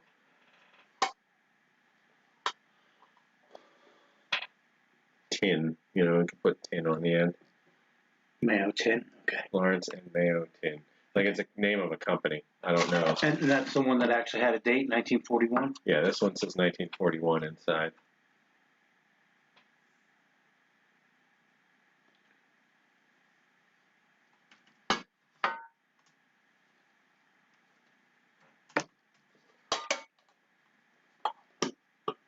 This whole set I basically got because the cost of getting the entire pile of these cans was about the same as I would normally see for one of these cans of cigarettes. Mm-hmm. So just made sense to get the whole thing. They were all nice, nice looking. Last time I saw an Italian ration with the cordial in it, the alcohol was in a plastic tube instead of a glass bottle. I think that's the only way I've seen them, was in the tube. Well, we'll see bottle tonight, but my bottle is a plastic one. All right, so the next thing is World War II era British. Actually, this is Swiss, but we can keep it in the same set. Okay. I can put Swiss in if you want. Now just PH Suchard, PH space SUCHARD space cacao, CACAO. Tin. Try and get a good shot of the top of this. And have a good night, Corey. Leaving right around the British stuff. Exams in the morning, yeah. Do a good job, man.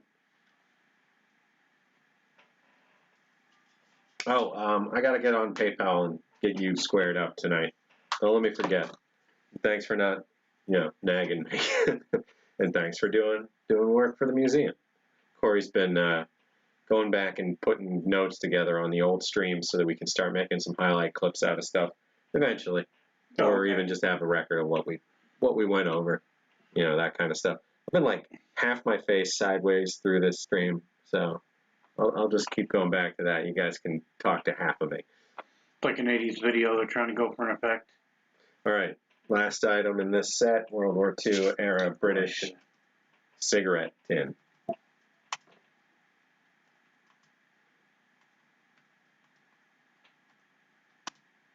Cigarette tin? Yep.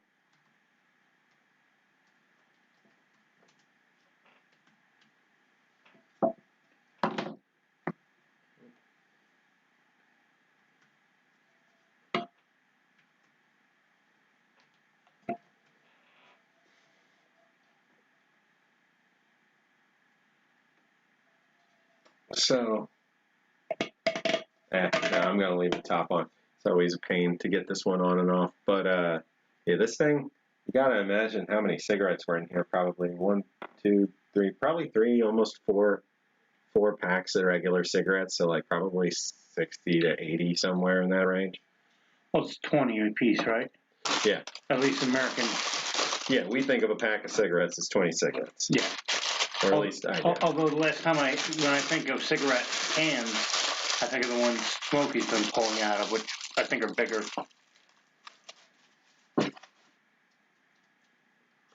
All right, so that's those 4 items.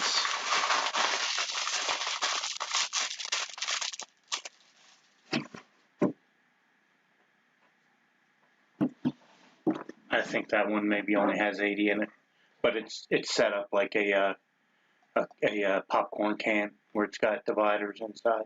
This is just so random to be in this box. This is a can of hot dogs from 1971, I think. Hot dogs from who? Just 6 or 7 pounds of hot dogs.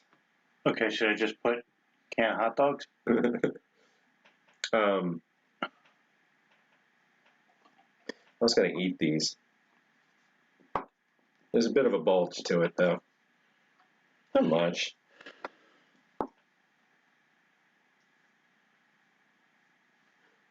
We'll catalog them.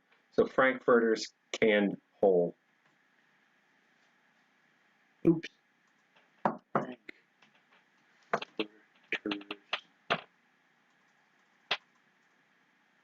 Separately, I have a case of these. And it's not missing any, so this isn't from that case.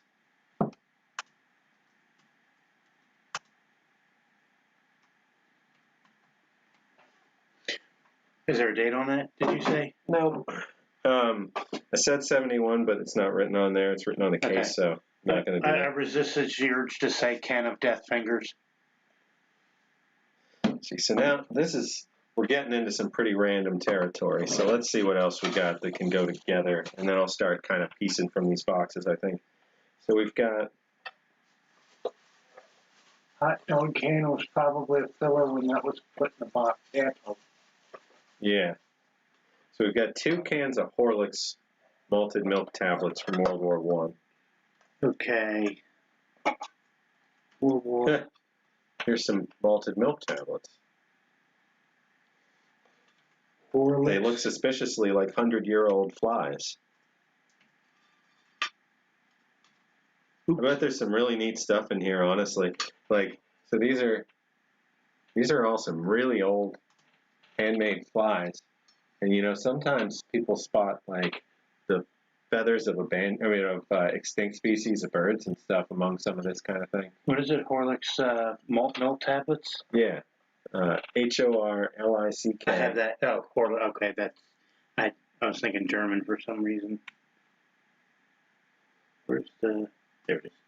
Horlicks malted milk ration tablets. Is what they say. So that's neat. These flies are in there. I'll probably end up stabbing myself. I'm just gonna leave them for now. Oh, times 2. So somebody had used these as storage. I really have got to get myself out of the habit of that. I haven't done it much, but I keep wanting to stab the. Where the hell is the cursor at now? It's teeny. Oh, there it is.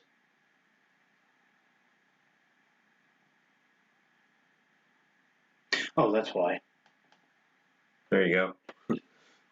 It's like, what's going on? All right, so get these.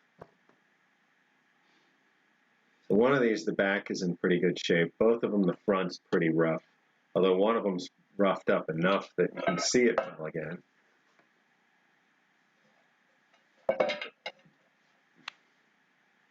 Something looks off in that can. Those flies look modern. Yeah, maybe they aren't. Maybe they aren't old. So let's see. I'm going to have to go ahead and defer to you. I'm not really much into entomology. Is it entomology or etymology? Etymology is a study of words, right? Or yeah, etymology is... So entomology is entomology is bugs. Yeah. They're very, very frail. Don't see any nylon. So there's no real indicator of modern plastics on any of these. Everything I see wrapping looks pretty organic and old. Threads mainly. And you know, this piece is probably the newest looking thing. Not sure what this era would all be.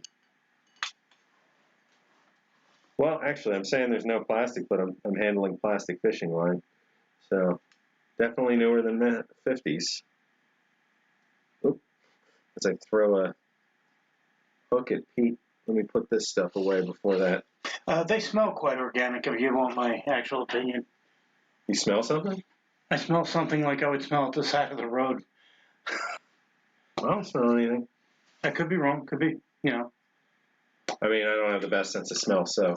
Also, we're opening like 80-year-old cans at this point, so it could be anything that smells. That gives me So let's see, on the back of these things, you can see some text, but it's pretty washed out. It says, for Army and Navy use, sportsmen, athletes, travelers, cocoa flavor malted milk tablets. So these, I've got some advertisements. So those commercial then? Yeah, these were regular. I've got some advertisements. You would see in the backs of like the newspaper ads saying to buy these, and they and give an address, and they would send these overseas to men that were serving in Europe in World War I. Kind of like a care package. Yeah, it was like the idea was you'd buy these and include them in care packages that Horlicks would send out in bulk, so you could get them there cheap. Getting all this rust on my fingers. All right, so I think I got good pictures.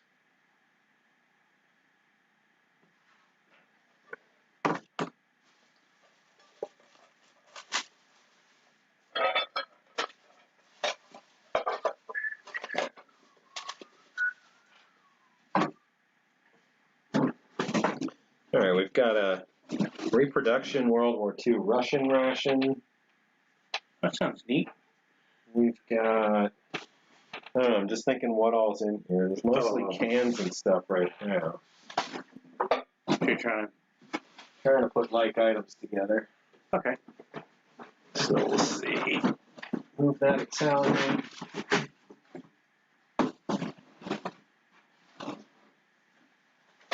Okay, Fordman says, didn't that leg holster survival kit Steve reviewed have flies in the fishing kit? Yeah, I think it did. Different than what we were just looking at by a good deal, right?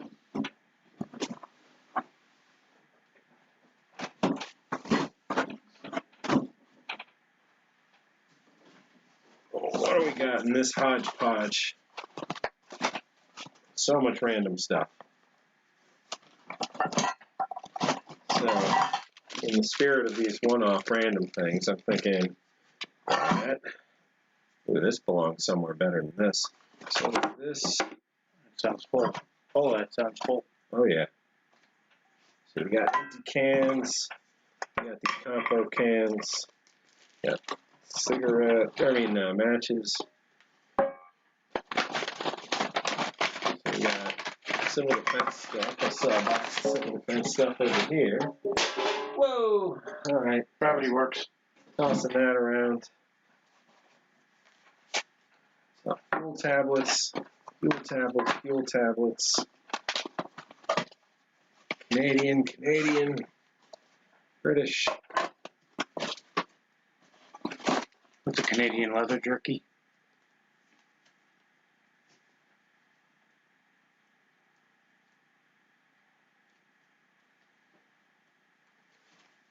A chocolate bar. Oh, there's all kinds of interesting stuff. Ooh, bread, shelf stable, 80s style. Yeah, this is like the, you know, catches your eye kind of pile. Let's see, these are all desert bars.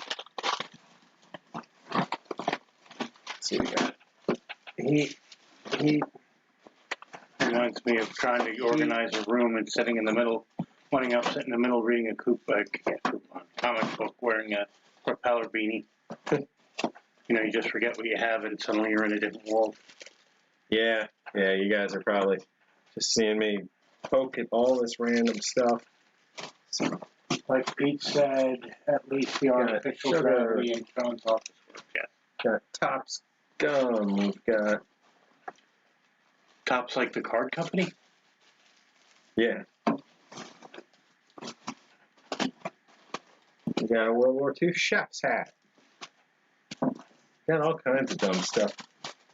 Got random FRHs. Got a big old stack of these Charlie Ration cookbooks. Sweet. Of a particular era.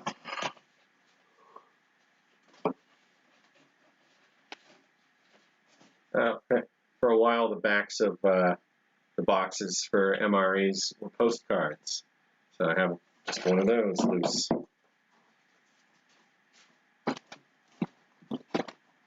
You know, I got a couple more of those ice cream boxes. I wonder what happened. I gotta look into that. I swear I bought one or two more of these. What's an ice cream box? Is that like freeze dried? Like space? So these are like you bust them out, make a square, and then you pack them full of actual ice cream. So you could distribute ice cream to a bunch of guys in the field. Tracheotomy kit. This looks like, ooh, horrible condition old jelly bar. Tracheotomy kit. Tackleberry would love that. Who? Random movie trivia. Sergeant Tackleberry from the Police Academy series. Was asked if anybody had any skills or anything. He said he can perform an emergency tracheotomy with a steak knife. Dextroamphetamine sulfate.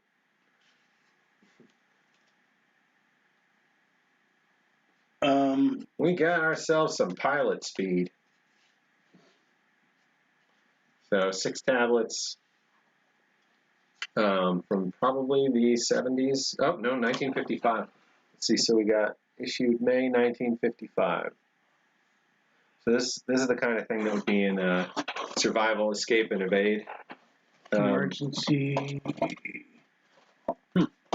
So those are Texie's Midnight Runners. I'm going to make a mistake and break the seal. Yep. And we'll never see Pete again.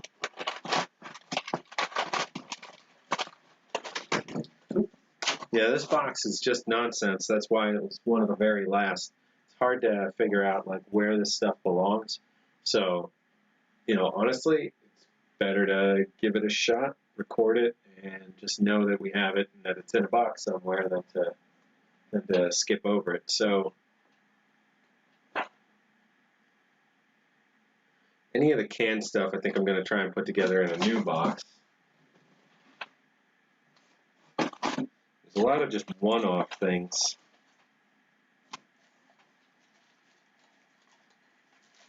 Here's like the best applesauce can I ever got my hands on. It's in perfect shape.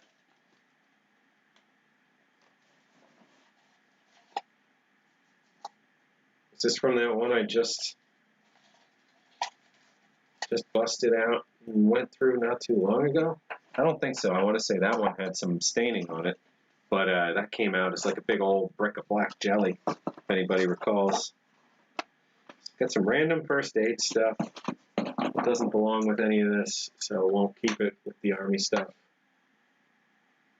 Bentonville State Bank first aid kit, antiseptic wipes, etc., etc.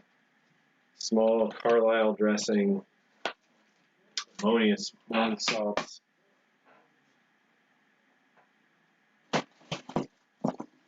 There we got a sack of can openers. So this is like all the different types of can openers that I think I've come across.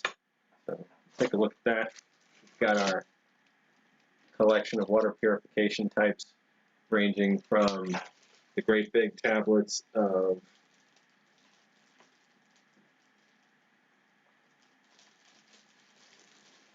so we got Halzone, we got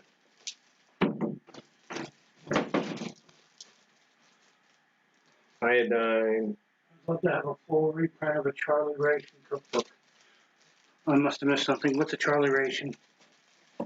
C ration, Charlie rations. Oh, okay. So I mean, the cookbooks. This is the MRE era for sure, but the MCI ones, I love to get my hands on a few. More, I've got digital copies of all kinds, but the physical ones, I want to say, are all mid 80s. The meals would give some of it away. So the McIlhenny company, the company that makes Tabasco, is the one that made it. Has always made these books. Featuring Beetle Bailey. So you could actually get a Tabasco holster if you wanted for your belt, just by filling it out and sending in your info. So then is that the kind of book that you would find a ranger pudding recipe in? So this is 1985. Yeah, that sort of thing. So here we go. So this is a 1985 edition. So this has Paratrooper pork and beans, Outpost ham and chicken, This Ain't No Picnic cheeseburger, Wong Hung Lo sweet and sour beef, Mail Call stew, 40 millimeter bean witches. So like, let's see what we got. We got some history of rations and Tabasco going hand in hand. So like the Paratrooper pork and beans, we would say you're going to need a menu 3, 6, or 8 to get your beans and tomato sauce as a side. You're going to need 1 pork patty. You're going to need 1 packet of dehydrated ketchup and 1 Tabasco. And it says, rehydrate your pork patty in hot water, crumble into warm beans, sprinkle on the ketchup, and add 2 to 3 spoons water from the soaking pork patty. And then add your Tabasco to taste and mix. That sounds interesting.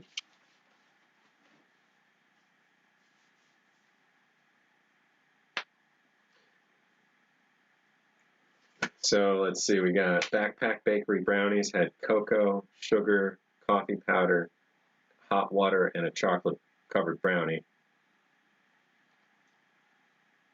And you would spoon the sauce over the brownie. I wonder if there's a cookbook for that for modern USMREs. I don't think they still do this. I don't think they've done this in a long time. And there's Cookie. No, the book is using Beetle Bailey characters. Right, yep. I was looking at the chat, like, who's Cookie? Cookie somebody? Cyanide Cookies?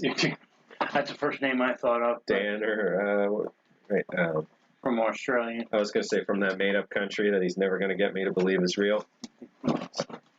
It's not funny. Everybody can stop with the Australia's real joke. It's been long enough. Oh, I'll go further. I used to play the Grand Theft Auto games, and all the radio shows talked about the war in Australia. So we've got like a old school postcard. It says, when they serve Army rations, I wait patiently for mine. You see, I'm in line with the hungry, and I'm hungry for a line. Okay. Why does that make me think he's kind of like Tony Montana line? I don't think that's what he meant. So it's looks like men in World War One. Looks like it could be U.S.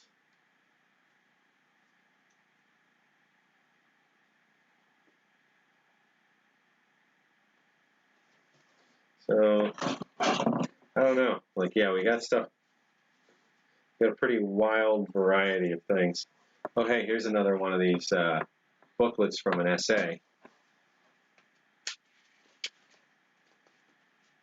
Survival Arctic. Not an awful shape. Just loose in here. You know, all this stuff is so random. Is that a modern Coca-Cola?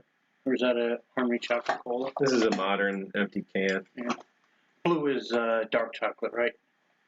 Or Mork, I think. Blue is milk chocolate. Milk. The red is the bitter, darker chocolate. All right, let's see. So, just a lot of random stuff. What's down in here? Flying Ration Mark II, full. It's got tablets and British Army speed. Back in the day. Got an empty 1985 ration tin. Mark IV. Sue did I don't know how old they were, but she did some sort of British ration that, I guess instead of having charms, they had what she called barley candy. I'm not sure if there's a American equivalent, because it sounded like something I'd want to try. So I think we're going to go with we'll do all the containery looking stuff and heater stuff first. Okay. Like the Halzone? Not Halzone, That'll be in this next round.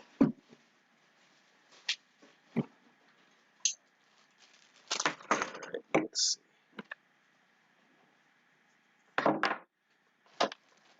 And we're looking 5:30. Alright, so we'll try and get through this whole box of nonsense and then cook some food.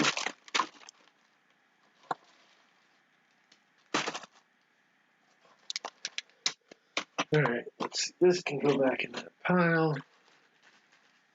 So can all this stuff. we'll check out Sue's video later. I can't remember. Well, Sue's got a new video out. Each Streets of Memories.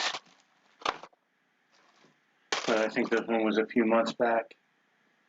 The one with the some sort of survival ration, I think it was.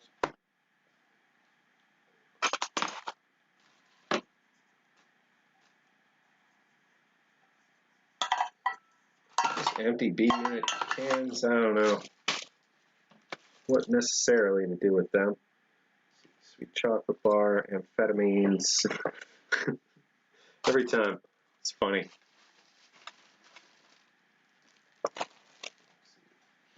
Yeah, Those are bars. Alright, so can opener collection. Got quite a bit covered. any speakers? Are they all speakers?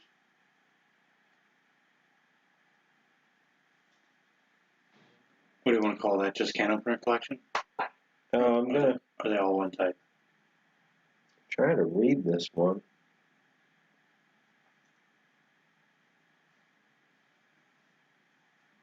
This is a Shelby, but it's a something Shelby. Malin Shelby. Those got horses That's upstairs. an animal. What does it sound like? Maybe a service animal?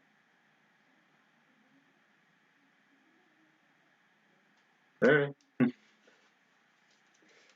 Other people working. Okay, so we got quite a few varieties here. Let's bring this. Do you want me to just type random can openers or something more specific? I'm just seeing what all we got, and we can decide if we're going to split them all up. Okay.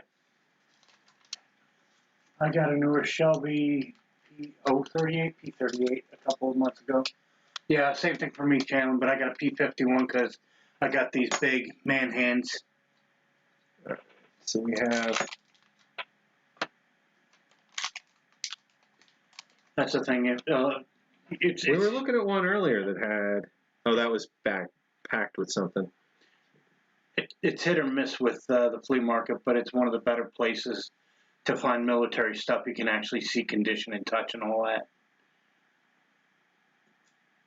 It was a big one. We made this one. No, never mind. Looks Japanese, but I think the Japanese has a fixed blade.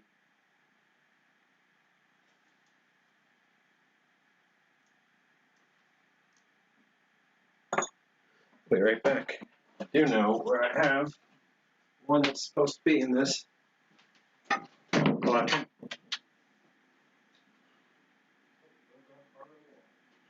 So I'll apologize in advance. I probably will stop in later while I'm on the train, but I can't make any noise and I forgot my headphones. So watch Kalen's stream later, and I'll say hi when I can. 2 P38s, 1 P51 plus, P51, I guess, and Aussie Fred. Coleman's made a version of the Aussie Fred, but honestly, it was, I don't want to use the word flimsy, but it was very flexible. It was hard to use that way. Another Aussie can opener that looks like a P51. The blade is fixed. It does not fold up, and there's no name on it. Got a Shelby, but the blade came off the handle. I have to bring on my keys for me, buddy, here.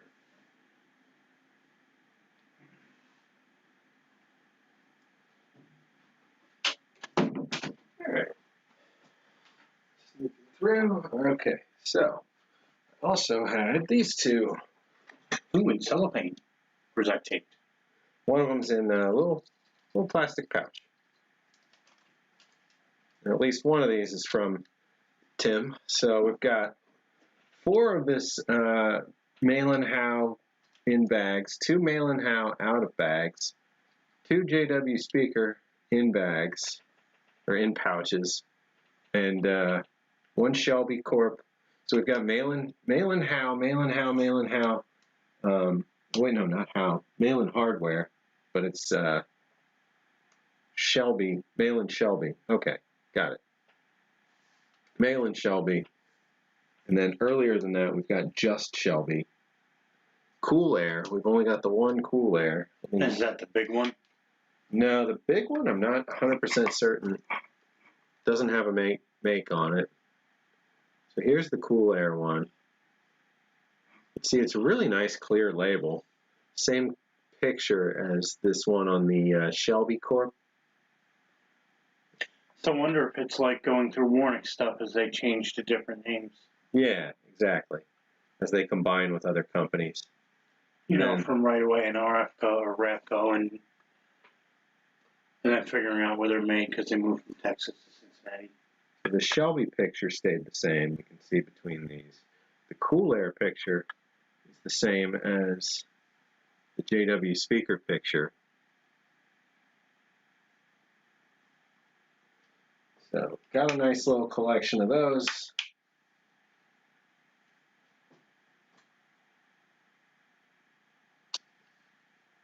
So we'll do them separately. We'll do can opener, or we'll do 2X, 2X can opener, you can say in pouch JW speaker.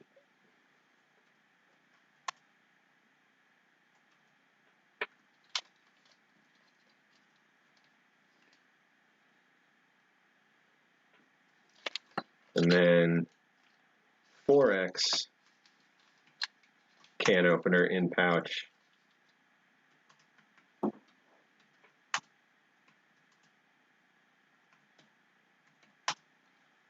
Malin Shelby. So Mallin Shelby. Shelby.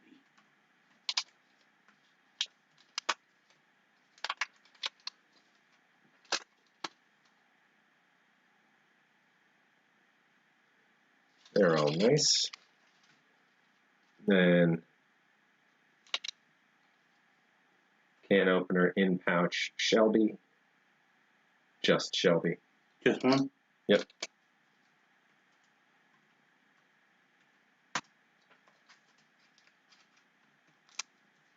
Then can opener in pouch Cool Air. Let me know when you get to that part. I'll spell it out. Can opener. This is pretty weird. Sometimes it tries to autofill and sometimes it doesn't. Okay, Cool Air. KOO. You know, before I do that, I gotta go back here. Don't worry about it. Okay. All this is going to get cleaned up later. Okay, cool. AIRE, no space. Yep. And then the last line can be miscellaneous loose can openers.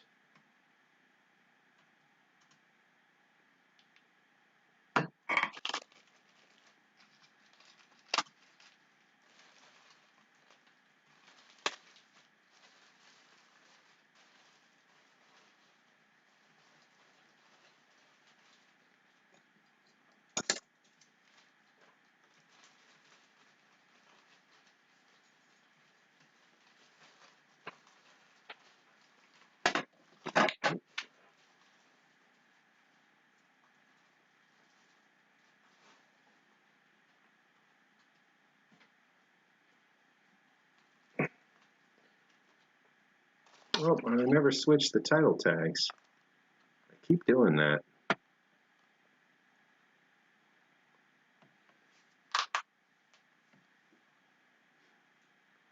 There we go. Okay. Frag bigger than a P51? Must be. I wonder where you'd get one of those huge can openers like Steve used in his RCI review. So the great big ones, a lot of the really big ones that, you know, and this might actually, no, I think this is what I'm thinking. So the RCAFs sometimes came with a gigantic can opener, and that's probably what this is. Or sorry, yeah, the Royal Canadian Air Force ones. It's probably what this is. One of the huge ones for one of those Air Force cans. Apparently, Kaylin used a P-38 to escape her building. Used it to pop it open. Wait. Oh, neat. The latch got stuck. All right, let's see. So that's the can openers. Let's do the water purifiers. Okay. So we'll do this as one set. Oh, they're coming up. So we'll say. Oh, she used her Fred. That's right. I said P-38. Sorry, Kayla.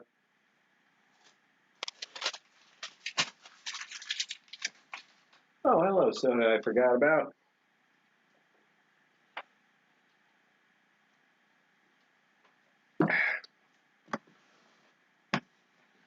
Ford said someone used a P-38 to fix the distributor in their vehicle. I mean, it's a good conductor. I'm sure you could use it for all kinds of stuff.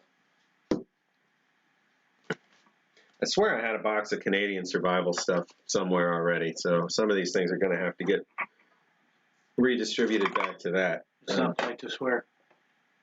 I swear. If you tell me I can't swear. Now. All right, so we're going to do water purification tablets. Is it going to be all as one, or are you going to do in sets? We'll do MISC, miscellaneous water purification tablets, 5 bottles. Or 5 varieties. So I'll get all these together.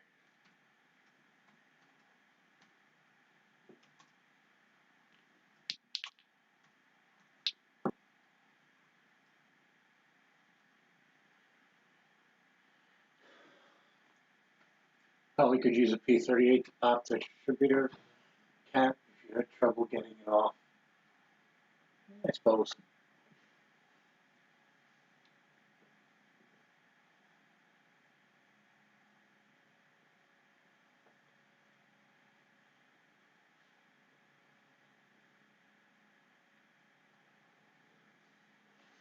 I still like the Russian Spearhead can openers, but they're for soft cans.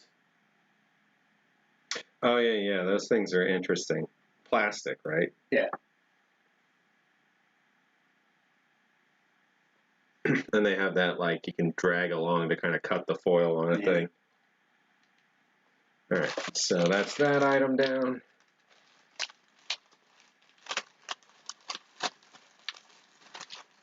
And I'm having a hard time remembering where the great big bottles came from, but I want to say this was like 10-in-1s or like small detachment or something like that, where you'd be purifying a lot more water.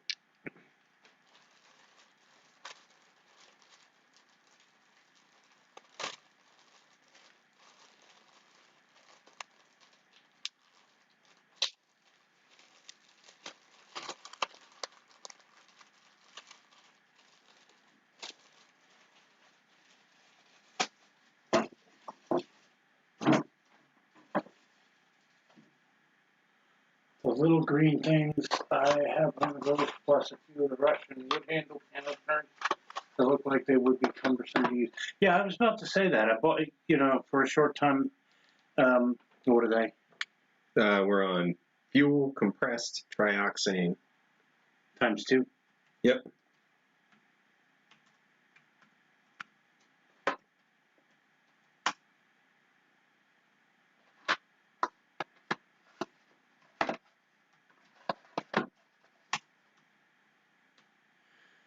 Yeah, I bought a Russian can opener off of, I think, I want to say it was for an MRE. And it looked like something you would have in your kitchen.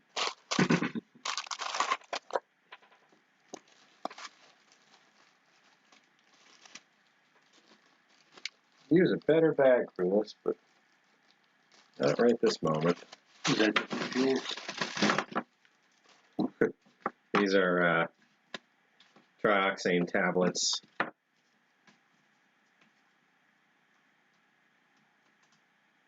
Oh, wait, no, these aren't trioxane. These are hexamine. So fuel, ration, heating, hexamine. So the ones that go in those little stand stoves, the tiny ones? These go with this. Okay. So this particular stove folds out like that. Yeah, that's what I was talking about. It looks smaller in pictures. You would put one of the tablets in here. I mean, I'm not taking them out of the pouch for that, but understood. Yeah. then you'd put the one down there and set it on fire, and you'd rest your can on there. This is an excellent little stove. I'm sure it wasn't the most efficient because you'd have to change it out tablet by tablet to keep it cooking. And usually for a can like this, you'd probably want to use 3 tablets to get it up to full-on boiling. How many of those jobbers you got there? Looks like a bunch. Actually, might as well, rather than put them in a heap, I might as well line them up and have a count. This is the official. And these are available for trade if anybody needed these. I assume these are easy to find though. So I wish you could still buy those fuel tabs at Walmart. Shame about that is Walmart used to sell the Esbit style stove, the folding one. And I bought one when it was on clearance for $2.50, and I wish I would have bought a pack of tablets because they had those too. So let's see. Okay, 3. So we've got 25. Yep, 25. Looks like a bunch of rolls and nickels. At first, I thought maybe candy tablets. Like the malted tablets. So we'll just say 25 of those. I'm going to switch out the bag for the Topps gum because there's only a couple of these. I don't know, you talking about the little stove that he was just using? Because they do sell hexamine, or not hexamine, they do sell the various solid fuel stoves on eBay and stuff. Yeah, there's replicas of everything these days, but like I said, my folding stove is, I think, one you might find maybe in German. Maybe not. I might be full. Yeah, the Esbit stoves? Yeah. It's not like the French folding type. It's the one with the hinged lid that's multi-position. UST and Copeland's both have the stove and the fuel tabs. I bought the Copeland stove at Walmart. That's the one I got for $2.50 with 6 tablets. Ration ones for a while were coming with folding stoves in them. Like the flat pack bendy stoves? Yeah. That you just, like the French ones where it's just a flat sheet of metal and you fold it into the stove position, single use. I mean, I guess you could keep using them, but you'd get more with whatever else you were going to eat. And as a warning to those who would want to use those stoves, they're perfectly fine. Just remember to read the instructions so that you don't put a big black square in the middle of your cutting board. Oh, yeah. Be careful where you cook with those. They will burn stuff around them for sure. But that's reference to the now famous Kiwi dude faux pas where he did a Spanish ration and just kind of folded it. Oh, and it had like flat, yeah. And put a big black burn mark in his cutting board. That just as a reminder he used for every review after that, I think. Well, there you go. Then you got a story that follows through. All right, so there's our 25 hexamine fuel tablets. And the one that he has seems to be more portable, like the one I just talked about. It's a fat box. Took me a few. So I definitely have a whole nother thing of these somewhere. I had like 6 or 8 of these lined up, so I'm sure that somewhere is a whole nother chunk of heating stuff that I'm not seeing right here. Maybe I've already gone through and done a bunch of it, maybe not, but we'll see. This and That with Matt. Hello, Matt. Welcome. This and That with Matt. Matt is a member of the community that on Facebook, on the Steve page, who has recently built up a new channel that I've watched. Nice product, Mr. Matt.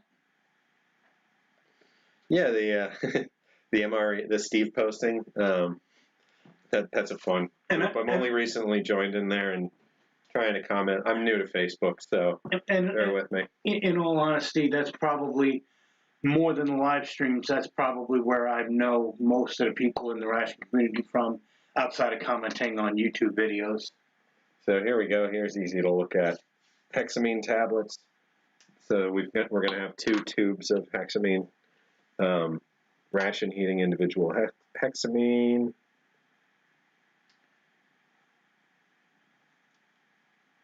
Yeah, we're going to do 2 tubes of these. What are they? How do we... Same fuel ration heating hexamine. Oops. Okay. Fuel ration heating hexamine. Tube. Put tube on there. So, yeah, these would go into the little stove like so. And be contained for cooking up your meal. There, I got that.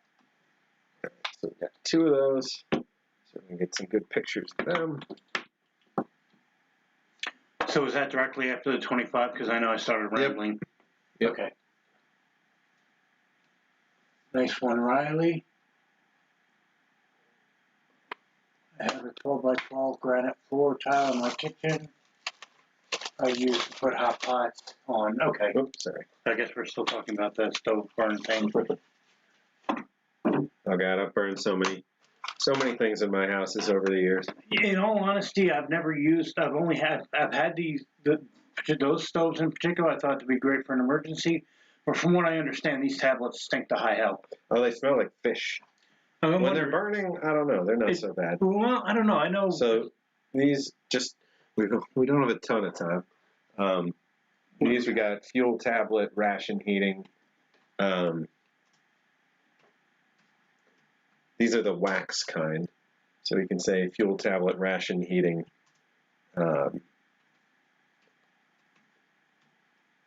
wax C ration.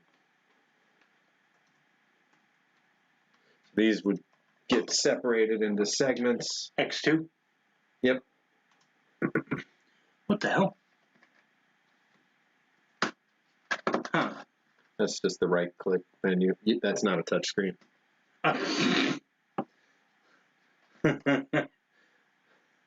So just click anywhere else. I'm still looking for the cursor. It's off to the right. Just click. Just click. There we go. What the hell did I just do? Wax C ration, and that was that times 2? Oh, shoot. Okay. Try to drag it down to the corner. There we go.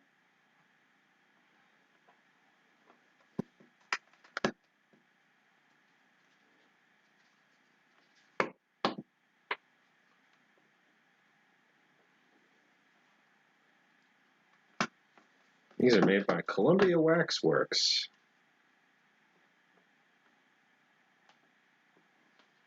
Let's see if we can look inside one of these. This one seems loose enough. So the container itself is waxed, right? Yeah, Like the containers are waxed, kind and of and they're perforated. You could snap them. Yeah, they're perforated.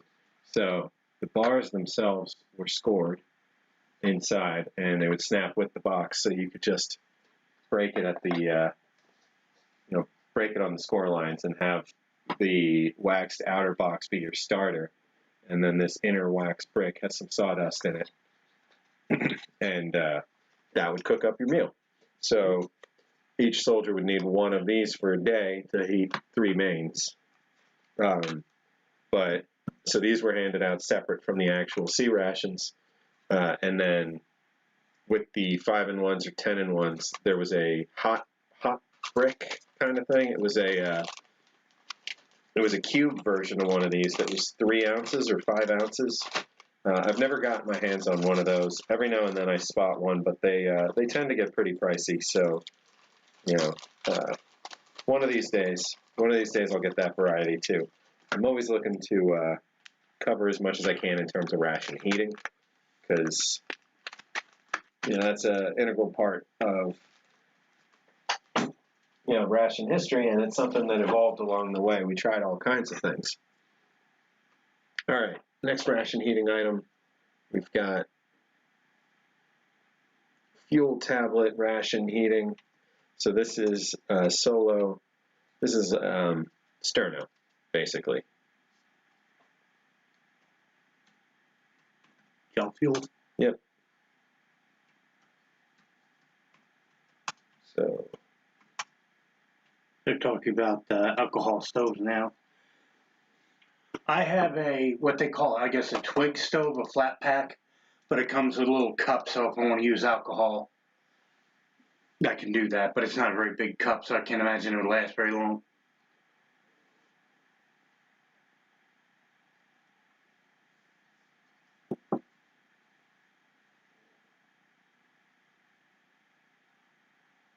I don't know about that one. That sounds scary.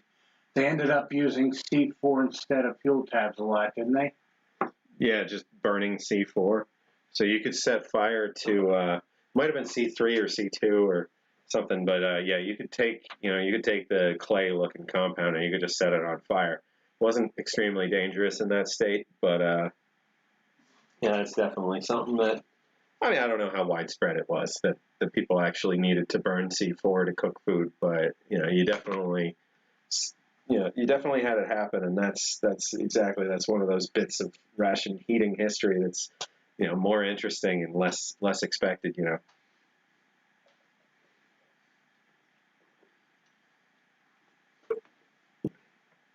All right, so that was fuel tablet ration heating. Gel fuel. Yep. So pop that in the box. All right, and we'll do cloves. Give this a smell. Smells Smells like Christmas. Right? So right here is a box of Christmas. Ration Christmas. Maybe I didn't get a good enough smell, but that's the first thing I smelled was like. Yeah, that's still what I'm getting.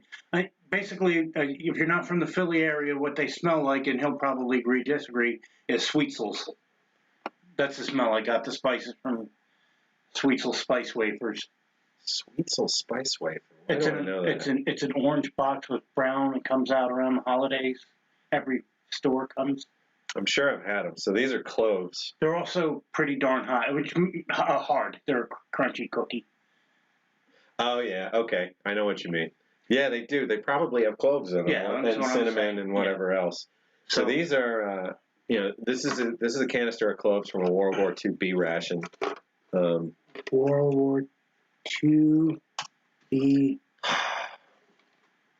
And somebody, took out their knife and just stabbed the top of it a bunch of times to let the sweet aroma out. So somebody along the way, either that or somebody had a rotten stink and they wanted to use it as an air freshener. Yeah, I was gonna say somewhere along the way, someone decided this wasn't for the kitchen anymore. This was theirs for air freshening. Oh wait, I guess I should take the picture. Puppy's back. Hi, puppy. Welcome back, Rosie. Good to have you. Story from Vietnam. They would spray MCI peanut butter with insect repellent and use that to warm up the meat can. Peanut butter burns real good. You know what? Now that I think about it, it is a high-fat product. Yeah, peanut butter is definitely something you can start a fire with if you need to. And if you want it to burst into flame real quick, yeah, mix in some petroleum product or, something, like there's either alcohol or petroleum distillate in some of the military bug sprays. I mean, military bug sprays are basically flamethrower fuel, so, yeah. Reminds me of George Carlin, but I won't repeat his shtick because, well, it's George Carlin, and I don't want to get you demonetized. I'm not monetized. Yes, I know that's a bit of a joke, but still. There is a very, very, very long road between here and this channel being monetized. That'd be nice, though, if this was monetized. And, even if it was $100 every couple of months for the museum, that'd be nice, But gotta have 1,000 subscribers and, right, cool. Whatever else. We've got the thousands and thousands of watch time hours, actually, because, I've got dozens of videos that are all very long, so plenty of people have watched enough of them to cover that. But, yeah, we're nowhere near the subscriber counts we would need.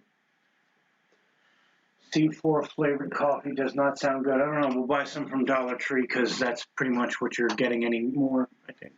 Actually, not funny story, but a true story. We were talking about hardtack somewhere one day, and soldiers used to try to stretch their coffee with whatever they could get their hands on just so they could soak their hardtack so it wouldn't chatter their teeth. So you would have some really horrible concoctions. Of course, I think that's also where chicory coffee, which is popular in the South. Chicory is just, something you could drink when you didn't have coffee. That would perk you up a bit. But I think that's where that came from.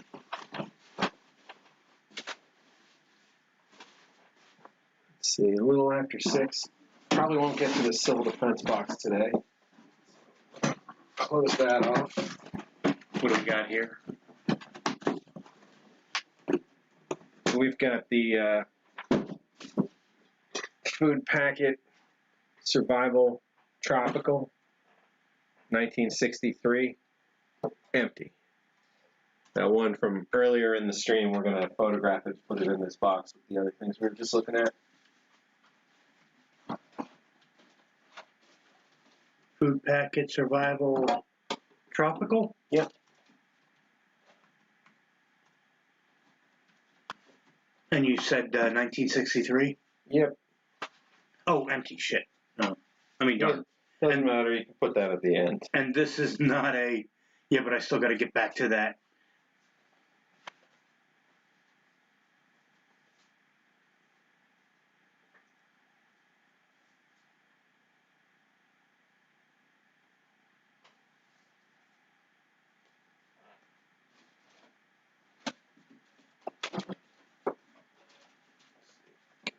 those.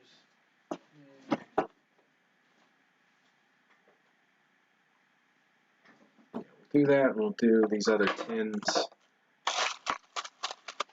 All right.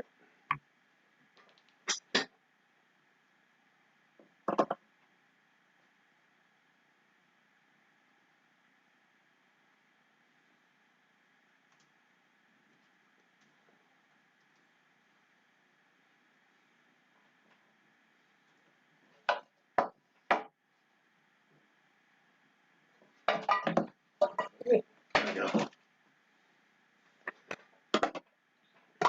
We'll do British emergency flying ration. Mark IV. Mark IV. I love the backs of these. Ration.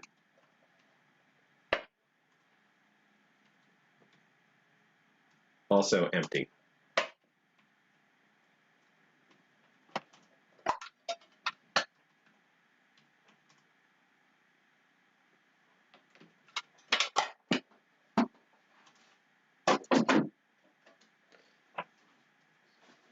That in, What did you say the date was? 1985.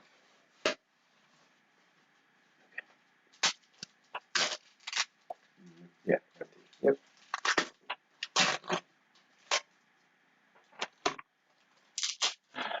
It was toxic. What was toxic? I don't know.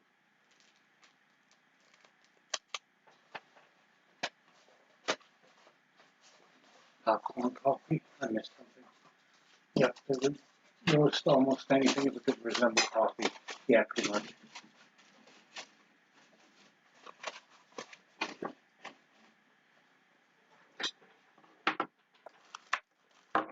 The Rebs couldn't get real coffee due to the Union blockade of southern ports.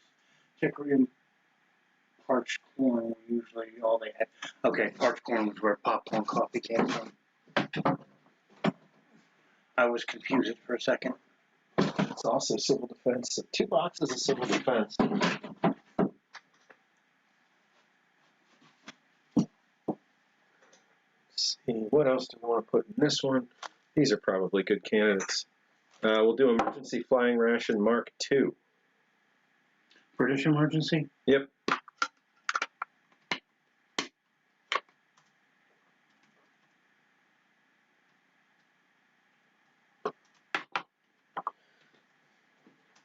This is 1943. And this is full. And that's 1943? Yep. So this is this one. So these are the pep pills. The Pep pills? what is this? The benzoate? No. What is this? Yeah, but if you lit it, it would heat up a canteen cup real nice, as I'm told. I'm going to go ahead and say that's probably they were talking about heating C4, using C4 to heat. Yeah, you shouldn't taste it. You know, you're just using it to burn things. I believe Paul was saying about people telling him about breaking open claymores to use the C4. So these are barium sulfate. No. What the heck? Now I can't think of the name of the dang tablets.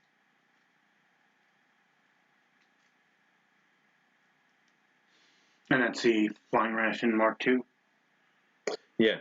Okay. Oh, shoot. If anybody can remember the type of speed that was in the British World War II ones, that's what those are 2 containers of. Not sulfides. What was it? Sodium. Nah. Now I can't remember the dang chemical.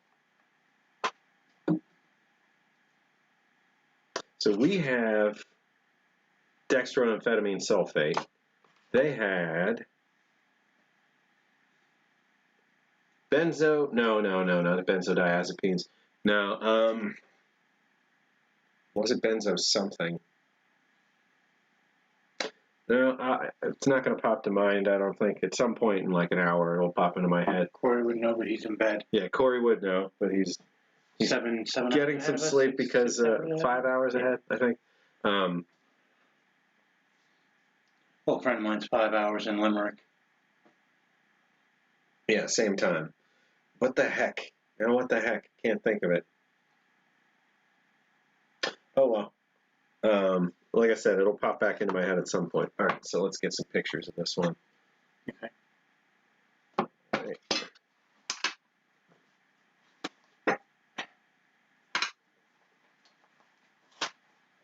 The energy tablet should only be taken on instructions from the officer. Yeah, that was always the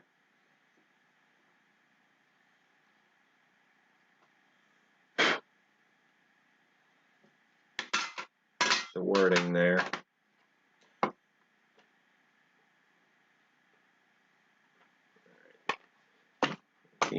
43 on those. We'll back those back up.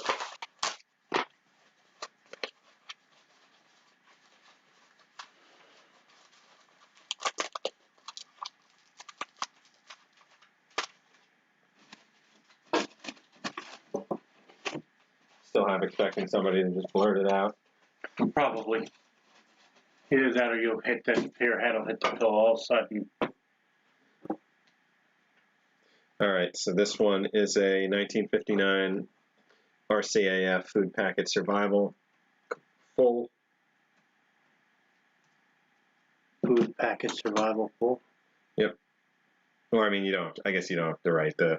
We'd put empty or partial if it was empty. You know, I'm looking at this and I wanted to try to figure out a way. Like, honestly, don't worry about ever cleaning anything up. I'm going to have to go through all of this at some point. Oh, no, okay. I'm sorry. It filled it out perfectly. It did an autofill for me perfectly. I was trying to figure out how not to mess it up. Got it. Now, it was 1959? Yep. It's the first time autofill worked for me. There we go. That one's good.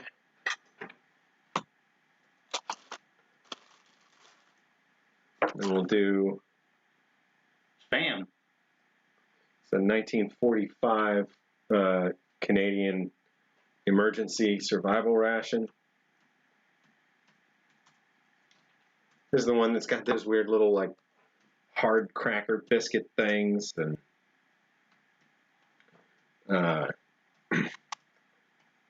little, like, rock solid chocolate things. Yeah, and no offense to the Canadians, but it seems like they have a trouble with textures. Like, I have not yet found a person that has enjoyed a Canadian beef jerky. Well, the Canadian beef jerky is just tough. 1945? Weird. Yep, that one's 45.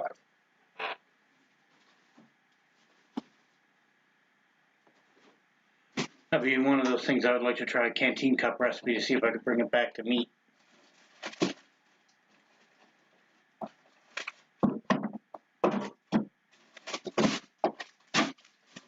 Yeah. We'll put this Russian one in there. This is civilian, right? Yeah, this is, what am I saying, right? Yeah, this is definitely civilian. I'll put this with the civil defense stuff. The Mountain Rescue Council is dedicated to saving lives through rescue and mountain safety education. This one's in perfect shape.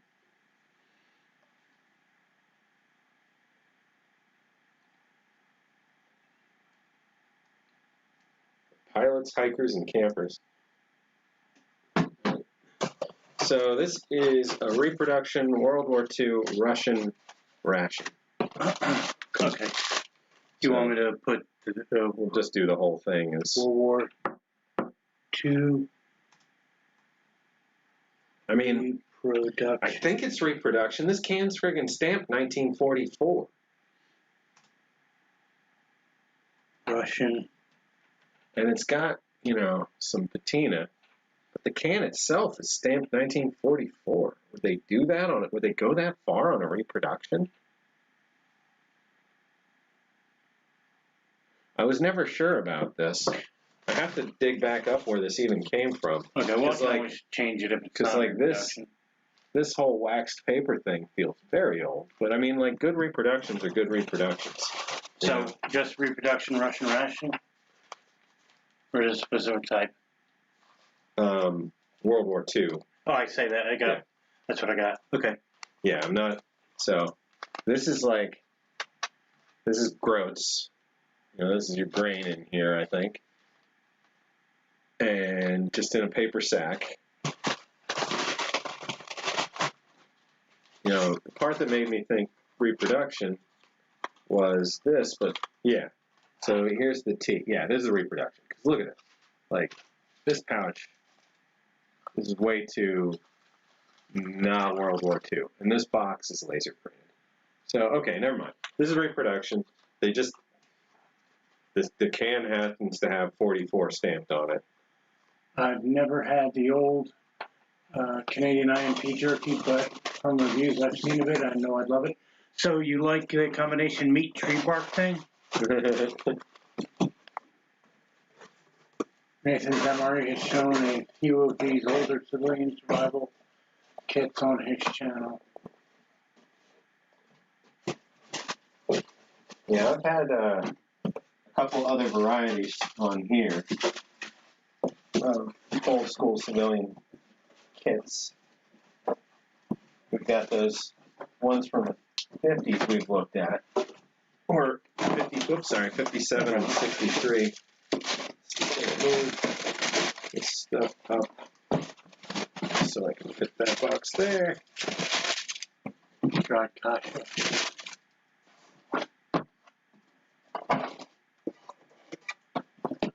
Positively delightful. Who doesn't love boiled groats forever and ever and ever? You know, we were talking about that last night because we didn't give any, but we were talking, you know, from having tried the Slavic rations, a couple of us have enjoyed recreating, you know, a homemade groat or homemade kasha. Really? You having any success with it? I got stuff that tasted good. I don't know if it's anywhere close to what they've had. Using mostly store-bought groats or whole buckwheat anyway. See, I think buckwheat's pretty good. Kind of expensive though, so it's not something I keep in the house the regular.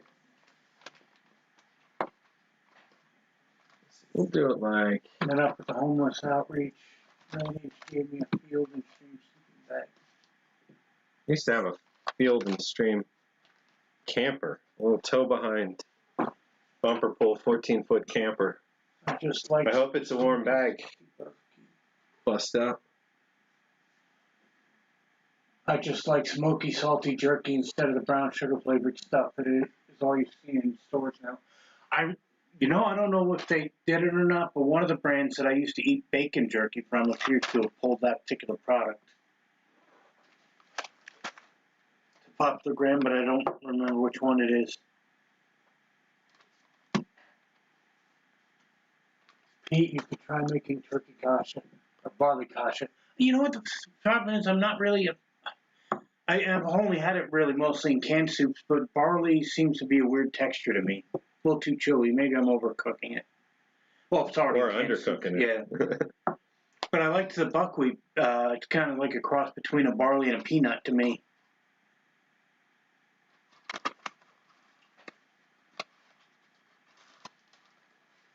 And a thick blanket. Ooh, I'm starting to get like a stab in my temple from something. I wonder. Lack of freeze-dried foods. Lack of freeze-dried food. I think Speaking of which, do you want me to pop that back on the heater? Oh, good timing. Yeah. Let's. How much water we got there? That should be it. That should be enough, I think, for what we're about to do. We'll see.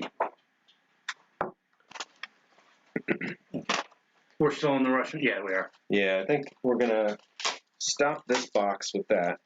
Okay, so I'm gonna then delete these. And we're at 24 items in that box. Not terrible. Peanut butter kasha sounds better.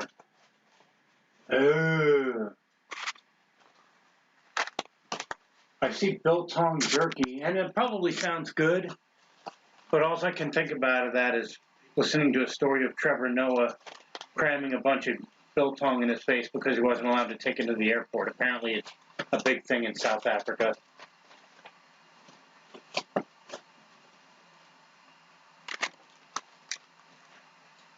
But peanut butter cassia? Yeah, I think you're right, Kalen. Like I said with Trevor Noah. I mean, I don't think he invented it, but apparently it's real popular down there. Last thing we'll put in this box, the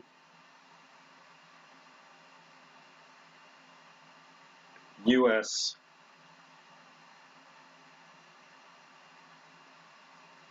dextroamphetamine. I'll just take a picture real quick and then hang you the box.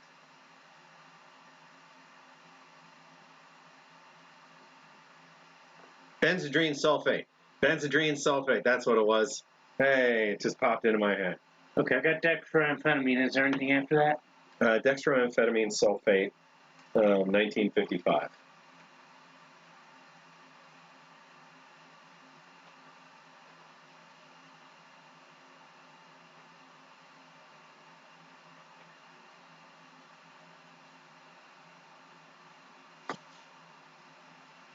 I think Walmart sells Strive biltong jerky. Yeah, there's definitely places you can get biltong. And there's the one thing, I always have this question when I go to a place like Walmart, is it, if I'm having it for the first time, is it genuine enough that I can tell if I like the product or not based on whether it's, like, I know Walmart sells escargot, and I want to try it someday, but I don't think I want to try it from Walmart. Like, right, is that a good example of trying escargot? I get what you mean. Like, or are you going to think forever that it's pretty rough stuff because you tried it from Walmart and it wasn't the best? Same thing I read, one of the things I do with some mod is read the reviews, and apparently Walmart was selling caviar. I use quotes because apparently it was a formed fish product, not actual caviar.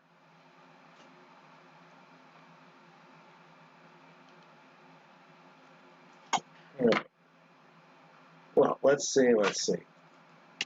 Gonna tear this down, put some boxes away. Okay. And Matt's happy for you remembering that methamphetamine, whatever it was, the upper. Oh, the benzodrine sulfate. Instead, it's 2 o'clock in the morning. That's what the British ones are, yeah. Just like Dollar Tree steaks.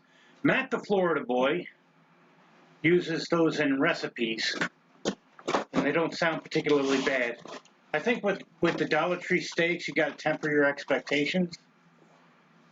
So, just because I promised to show you guys tonight, we're not busting into this whole ration, but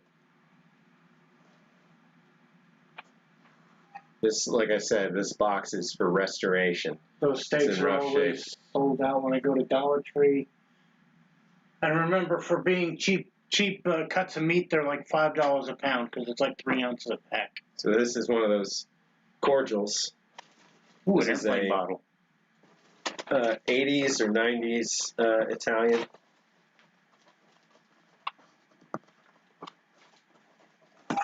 Yeah, this whole thing needs restoration work. I'm going to put this to the side.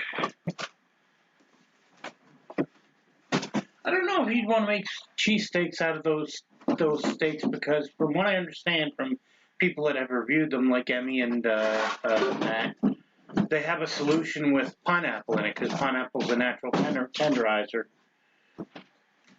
So I would think if you're going to do anything with them, it'd be teriyaki.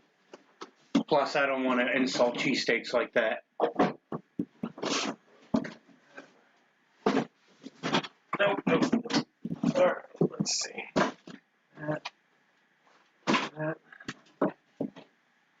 Okay, sounded like that finished cooking.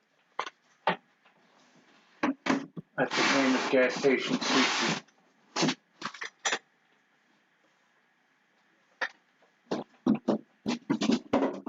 And what's that stuff that it's in all that? Transglutamate? Oh, the meat glue. Oh, I don't know.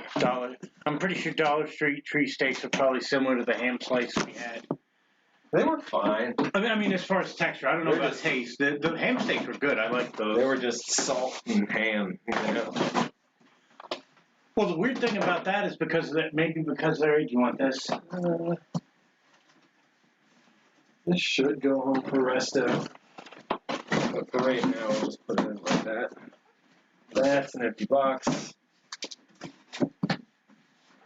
I had a lid somewhere for this. Alright. Don't mean to put you guys on the screen we're not looking at for too long. There we go. Alright. I call those little bottles of teas. Well, really, they're airline bottles, it looks like.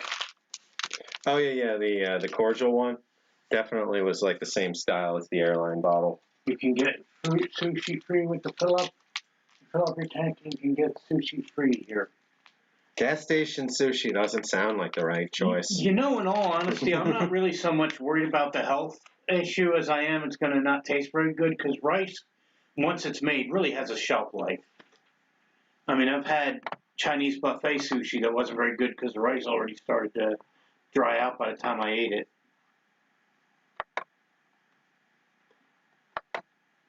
All right, we're going to go to Chow time. But I don't complain too much because it's Chinese buffet sushi. Okay, so here we go, guys. Today, we've got a couple things going to be eaten. We can put that laptop away. We're not doing Yeah, we're going to close it. Yeah, I'll take care of it. Somebody's going to be super confused when they come back to this if it's still Yeah. museum stuff and giant size. All right, that's good. I forgot cordial bottles existed. I've only seen the ones in the clear plastic bags lately. Yeah, the bottles haven't been in use for 30 years. Ranch on chicken wings. You know, I don't really put anything on my chicken wings, but I'm assuming you mean instead of buffalo cheese sauce or buffalo dressing? Or no, I'm sorry, blue cheese dressing. Buffalo cheese dressing. I got sushi from a grocery store once. It was lacking in flavor and the rice pretty old. Yeah, that's it. Hi, Christine. Yeah, I get sushi from the grocery store every now and then. I mean, Wegmans, great sushi. It's Aldi's has frozen sushi. Or Aldi, I guess Aldi has frozen sushi. That's really worth getting. Like if you want sushi at a random hour of a random day 3 months from now, you'd be happy to have some of it in your freezer. It ain't gourmet. Just saying, but it's edible. It's actually pretty decent. My thing with grocery store sushi is I used to work at a Walmart, and I called them pretty little yellow stickers, which is what Elite calls CVP when they mark them down. So I'm only buying it when it's been on the case for a day or two. Would you pass me the water? I would indeed. So, okay, we're going to be doing a comparison. Let me put it down so you can grab the handle instead of me handing it. There we go. We're going to do a comparison between a travel lunch Hungarian beef with noodles and a stroganoff beef and noodles. So we're going to get both of these going. I'm going to bring the document camera over here between us. Type that up so we can get a good look at what we're... I'm actually a sushi chef. Blue cheese, yeah. Never buy spicy tuna rolls, sushi chef. So, spicy tuna rolls, are they your favorite, or is that just comes with the territory? Personally, it's one I've gotten a little burned out on. I'm pretty. Ooh. Listening for the hiss.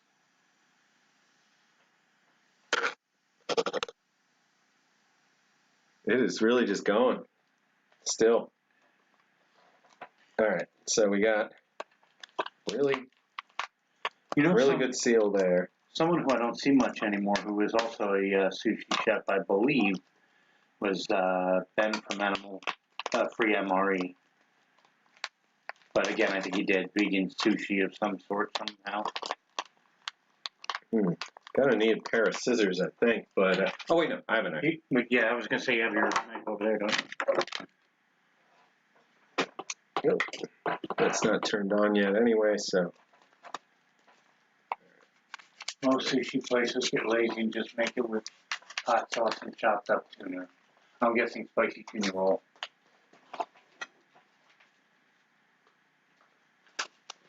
Actually, I passed it to a sushi place on the way here. Oh, there's quite a few. There's 2 on this block. Oh, I imagine. Okay, so we got. Let me flip this. All right, we got stroganoff, looking pretty normal in there. So it's flat noodles, beef, and a creamy white mushroom sauce. So we're gonna 16 ounces or something like that, or maybe I'm wrong. Eyeball it. I think right about there. So fog up the camera a bit, I'm sure. Right, we're gonna need. Gonna grab some spoons. Okay. Wasn't thinking. Is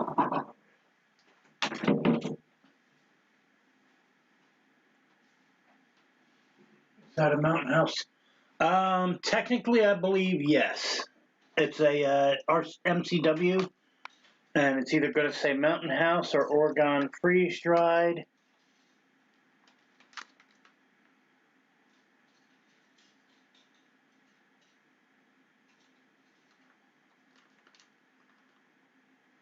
Yeah, it says Oregon Freeze Dried, but Oregon Freeze Dried is Mountain House.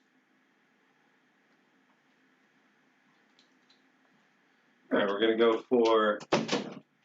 Beautiful moon out tonight. Oh, sushi. Okay, like I already read that. I'm gonna go for Canadian stirring spoon for one of these. Is that the spork or is that the old style long spoon? I probably put too much water in here. We'll see. This is the old school super long spoon. Or as I called it, the Sunday spoon. Right? I agree. See, we'll switch back to this for now. All right, I think I got that pretty well mixed. We'll let that sit for 10 minutes. Either Gundog or might have been Gundog used to, and I noticed nobody has done it anymore, but used to use a chopstick to get into the corners, or chopstick to stir to get into the corners. Yeah, there's almost always going to be some, remnant in there. I tried to get in with the thin spoon. Yeah.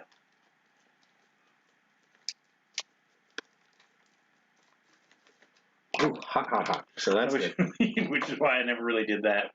Okay, so next we've got the travel lunch. We're gonna, let's see, we got 450 milliliters boiling water. We got just over half a liter there, so we're gonna. Which is about 16 ounces, yeah. Ooh, so not a white sauce, Hungarian. So we got a mac and cheese. Ooh, I didn't think to check. There might have been a desiccant in there. I don't think they have desiccants. I don't think the military ones did at this point, at least. And travel lunch. Honestly, this is okay. It looked a little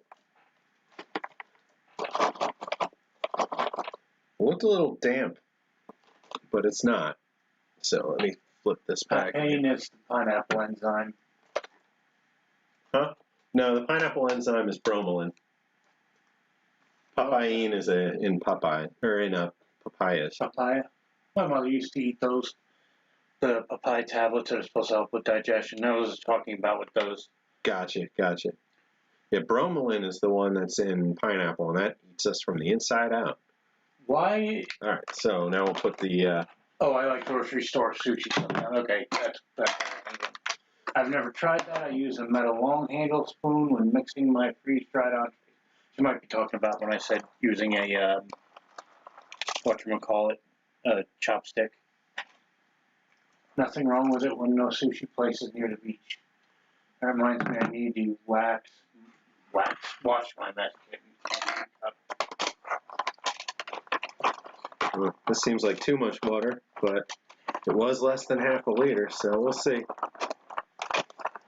Yeah, it's always It's always better to go with less than what is recommended with any freeze-dried stuff, and then add a little more if it seems like. I've seen like a lot of the ration community doesn't like to have things soupy, but I actually don't mind gravy or sauce as long as it's not too extreme.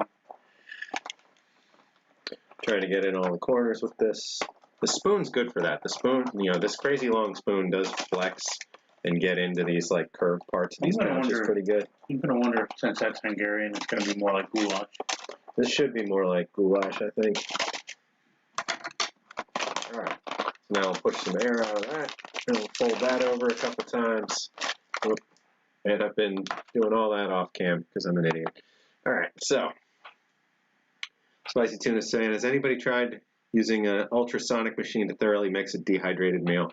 Like the ultrasonic toothbrush style pulsing mixer thing? No, I have not. That probably would work out well. Has anybody tried using an ultrasonic machine to thoroughly mix a dehydrated meal? LOL. All right, let's see.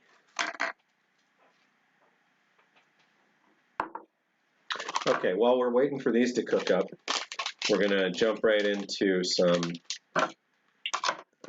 maybe you've seen this before, but I've never seen water activity stabilized. Oh, yeah. Does that mean it has the desiccant package or the... So the pound cakes, are saying water activity stabilized on the pouch. I don't know if that means there's a desiccant in there or if that means that they've gone through a process to minimize how much water or what moisture level there is. So I think right now we're going to make some of this cocoa.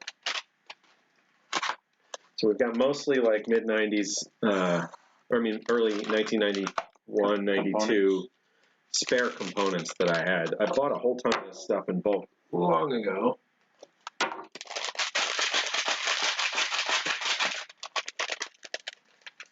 Chocolate smells all right. It's always a little lippy. Okay, where's the, or is there not a tart path on me? Oh, there is. There might not be. Yeah, we're low on water. So this will be some very chocolatey chocolate milk. Chocolate drink. Oh, yeah. These are some coffee and peanut butter. These are going to basically be ranging pudding. These are basically going to be cups of icing.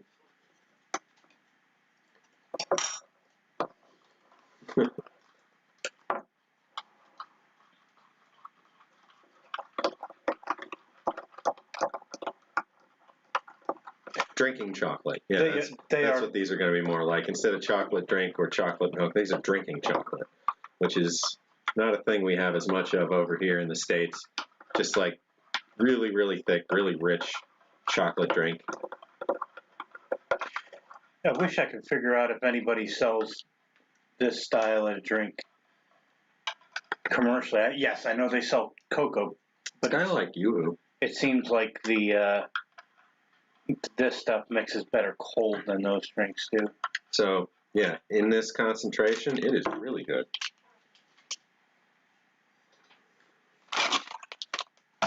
All right, grab us each pack of crackers that we're going to use to go with our noodle dishes. So we'll see. We still got some time on this. Honestly, probably is a good time for the pound cake while we wait. I know we're doing it out of order, but yeah. So these are lemon. So there's a 30-year-old lemon pound cake. Let me see if there is a date on these. No, I don't think there is. And they are a little crumbly. Oh, wait. 4194. So these are 1994. There's not going to be a maker on these, are there? Yeah, San Antonio Sterling Foods. So the same people that make the wheat snack bread, I think. Yeah, Sterling makes all kinds of stuff. They make pizza, they make snack breads, they make, they still make pound cakes, they make cookies, they make Sterling Bakery. They do all kinds of stuff. Okay, yes, definitely took a lot of water out. So here's the, here's the water stabilizer. The desiccant that was in there. So that's what they made.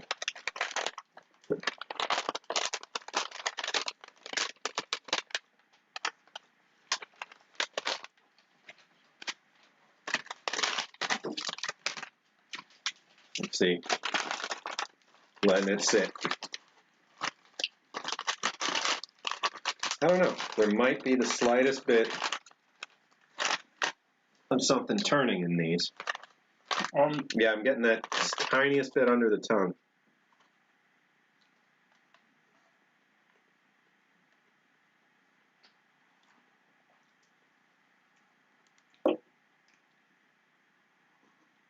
So the color, flavor, and appearance is similar to the canned ones we've eaten. This is 30. You know, we've gone back as far as 50. Yeah, there's some rancidity to this. It's definitely drying out under the corners of my tongue. I didn't so much get that as it started to feel dry on the top of my tongue, and I think that's because I shoved a huge piece in my mouth. So I think this one might be.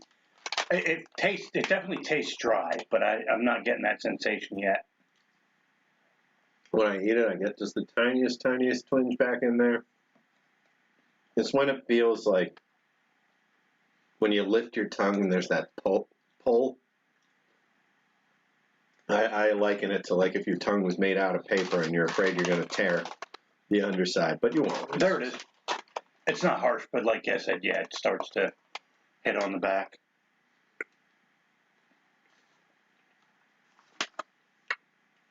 What's odd about this is that there's no flavor indicator while I'm eating the actual cake that there's any rancidity. There's none of the telltale like mustiness or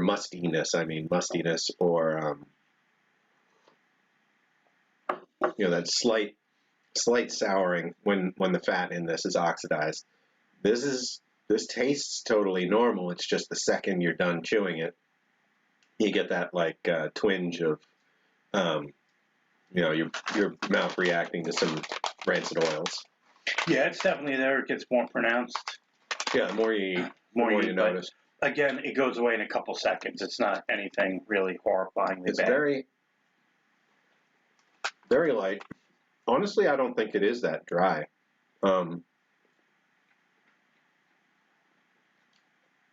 Like if I take a chunk and I just kind of squeeze it in my mouth, I feel like I can push a little moisture out of it.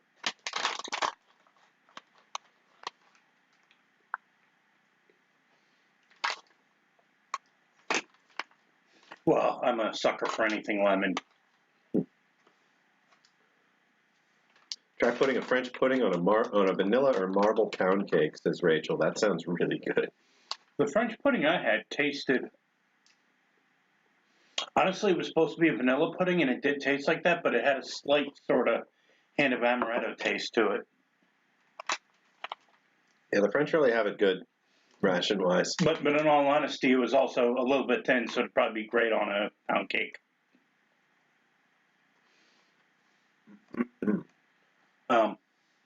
You can see some crystallized sugar on here, just a little. Here we go.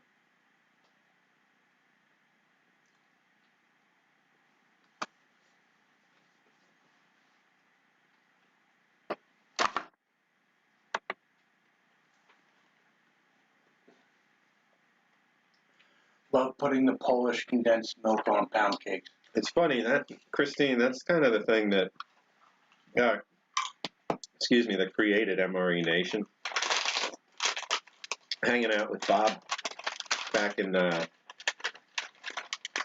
16,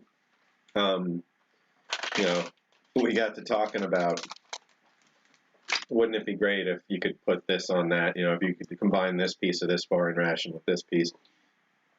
And, then we had the meetup, just a little meetup in Montana, and then we had the more official meetup in Doswell, and by Doswell, he was already making the Black Dog Bob survival rations, but the idea for MRE Nation was kicking around, and then when we all got together and we just busted out boxes and boxes of random stuff, we were just combining left and right. It was like, oh my God, have you tried the Spanish dulce de leche on top of the the French biscuits or the whatever it would happen to be. Yeah, and then the MRE Nation idea kind of grew, and he started sourcing all kinds of components, and you could mix and match and put them together. I thought that was a great idea. All right, we should probably be getting close to cooked on. Thank you, Rachel. And by the way, not to make a bunch of people upset, as Kaylin reminds me, we were actually looking at an ostrich ration earlier, and I believe that's the one that burst. No. The ostrich that was the newer, wasn't it? The ostrich was fine. Okay. The one that had some leaking was an older one. We were looking at one from 2011 or 2007, Best Buy 2011, something like that. All right, these crackers. Hopefully they're better than last week's. Oh. They look toasty. So the edges sometimes go bad a little sooner, but they smell like crackers. This whole batch has been good. So. Well, I don't know. Well, this one I was going to say that was the one thing that was a bit of it wasn't a disappointment. They're 30 years old. Look at it. But they look nice and toasty. Have you guys ever seen this in recent history? Came out of the pouch with no crumbled corners. You mean like this? And actually, I do have one broken corner. Move over into the picture. I have one broken corner on mine. Yours are a little lighter than mine. Yeah, and they smell very. What's the word I'm looking for? Flowery. They don't smell bad. They just smell like crackers. These smell a little oily. Okay, the package smells a little oily, and it's like the crackers themselves. They have shiny bits on the top, but it's not salt. Yeah. Oh, I mean, the salted crackers have great big grains. Oh, there's the corner. Oh, can't waste this little bit of pound cake. Honestly, those pound cakes held up. I think they're fine. I need to. Yeah. We need to try some of the other ones. I got chocolate mint and I got orange, I think. Was that what you were talking about? Because I heard you say chocolate mint, but I don't know what it was. Yeah. Because the first thing that came to mind was the British chocolate drink. We don't have the chocolate mint pound cakes anymore. We used to have some neat flavors. And now that you mentioned it. Oh, and I'm sorry, Aletha. I found the box of freeze-dried peaches. I wish I found them while you were here. But hey, that's how we ended up eating that Mountain House meal, is we couldn't find those peaches. But yeah, I still have 5 or 6 pouches of those. I have a French ration I'm saving. When did they take the salt out of the crackers? Christine asks. I want to say 1986. Did they take salt out of Sunshine, Sean? I show you the chocolate mint I got on Messenger. Okay. All right. I'll keep an eye out. Well, they look good. Oh, the crackers? Yeah, the crackers look in fantastic shape. All right. Let's see how this turned out after souping it up. After we talk and ate some food. This actually looks like we gave it about the right amount of water and about the right amount of time. That looks really good. And then let's see about the stroganoff, which went in a little sooner. That looks pretty good. So I'm going to dish some of this stuff up, starting with Pete's tray. Let's see, we'll do a big white spoon to dish up some stroganoff. By God, Roy. All right. I'll go back to my corner.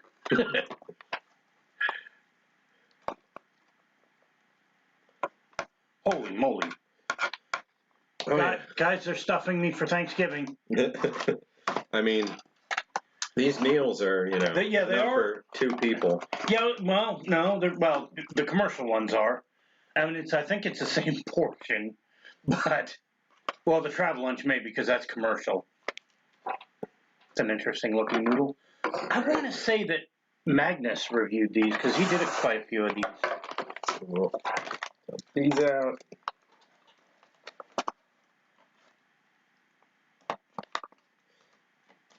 Looks like there's little chunks of ham or something in here. I'm not sure. I don't know, but it smells very tomato forward. Oh, wait, it said beef. It said with beef, I think. It smells pretty tomato forward there, which is I'm not gonna have a problem with.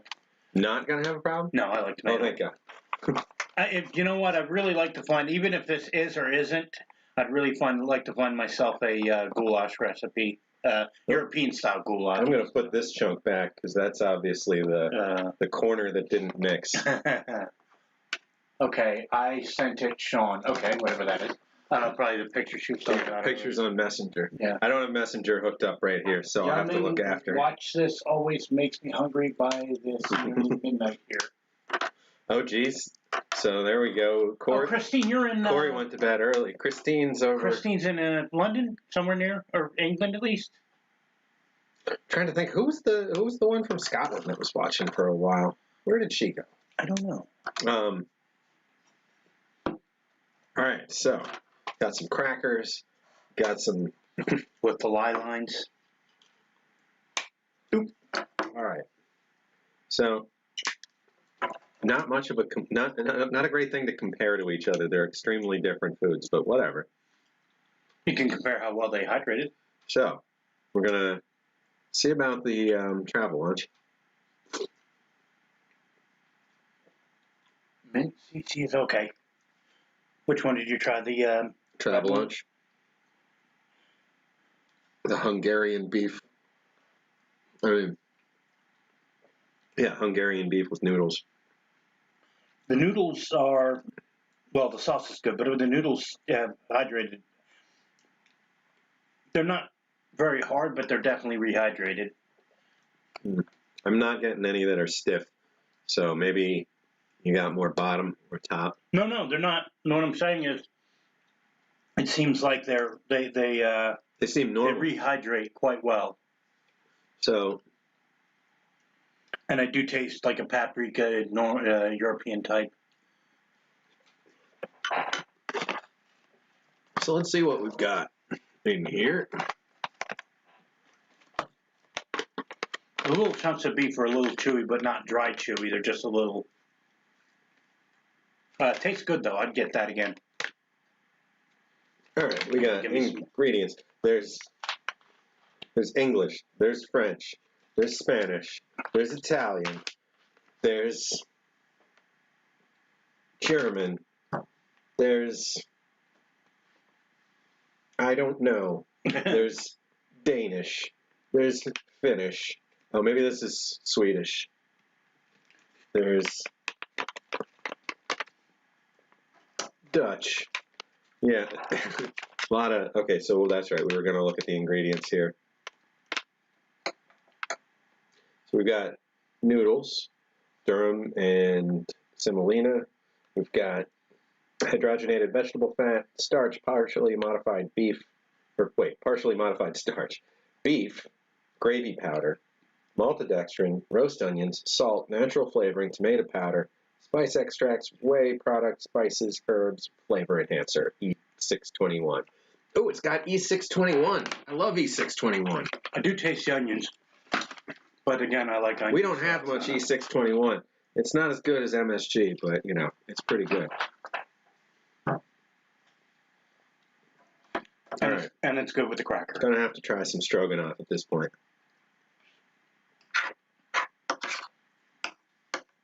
So these are both savory beef and noodle dishes. You know, very different. But both rehydrated excellently.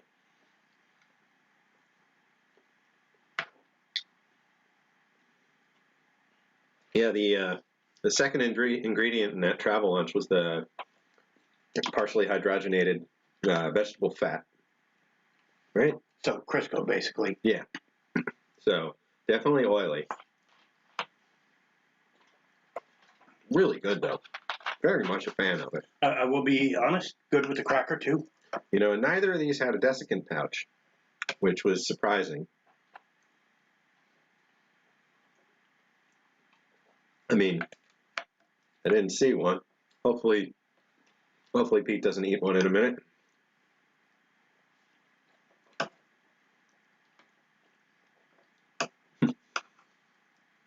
It seems like we avoided it. Oh, hey, look, it's 6:52. We timed it out pretty well. I'm forgetting I have all these crackers.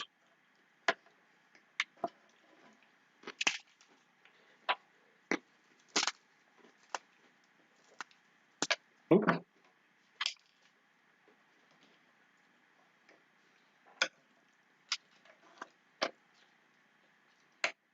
We got a little of all three. Up, see if you're still there. There's your megabyte. Yeah. You know, a little of everything in one spot.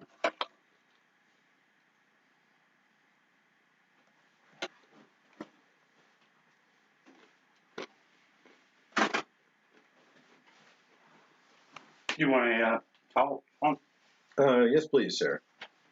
Much appreciated.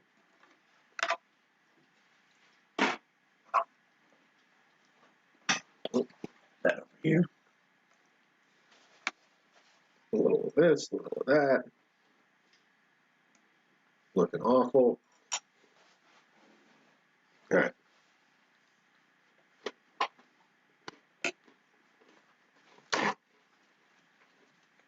You're good, Galen.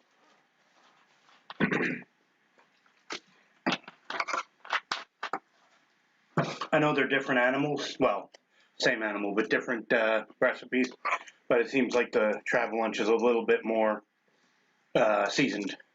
Mm-hmm. Travel lunch is a little saltier. Little more of a bite from the, or not bite, a little more of a actual flavor from the tomato. Let's take a look at the ingredients for the U.S. meal.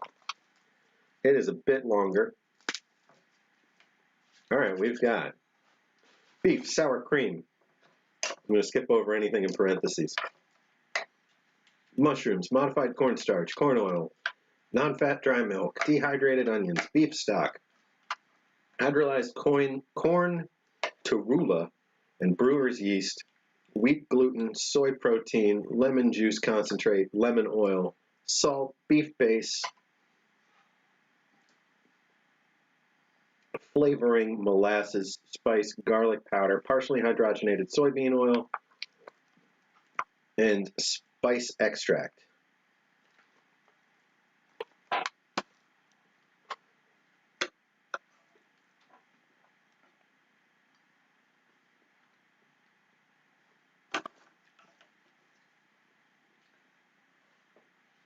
I'm still debating on getting the Jack of Trades jelly donut one.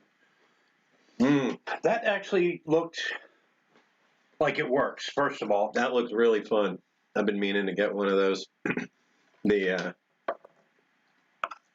the build it yourself jelly donut with the little with the syringe to inject the jelly.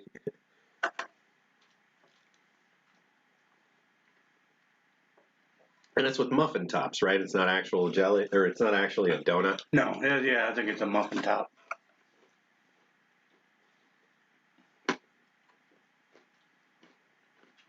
Sometimes I think the military makes rations taste the way the do so troops won't be tempted to eat their rations out of boredom. Well, I can tell you, I'm tempted anyway, and I eat them anyway. I'm going to be honest with you. They definitely did try that with the D-ration chocolate. Yeah. Just so they wouldn't slam down all their calories at once. Yeah, the D-ration they intentionally made less pleasant, with the hope being that it would still be in your rucksack when you needed it. Though, unless you were carrying a pile of those things, it was only, going to get you so far. Vanilla pound cake with a turkey roaster filled with raspberry jelly.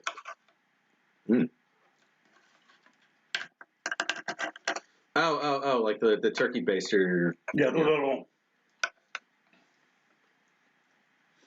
like the ones you get with a pop peel roaster or rotisserie. Flavor injector. R.I.P. by the way.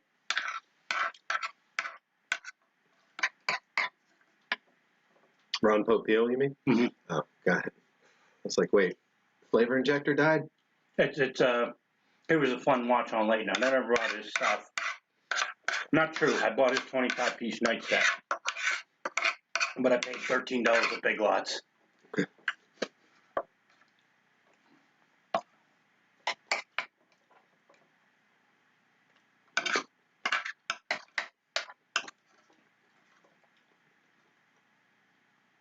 Mm-mm-mm.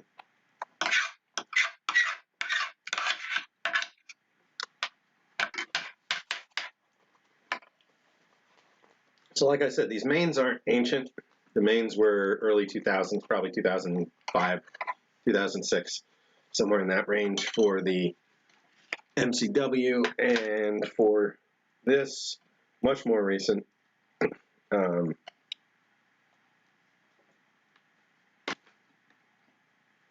Best by date of 2016, so probably 06 or somewhere between 06 and 10. I don't see a production date on here, which is interesting.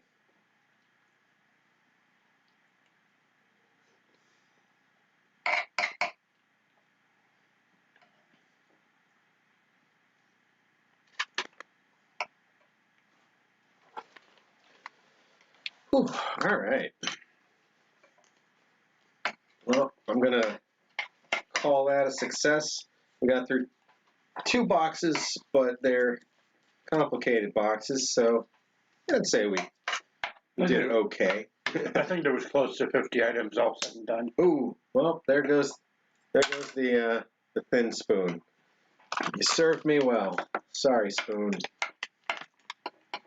Probably, one of the most used ones out there. I've been reusing that for years, so got plenty of extra uses out of it. Freeze-dried avocado. All right. Yeah, I saw that. The Jack of Trades taco thingy. Let's see. So I'll call it good there.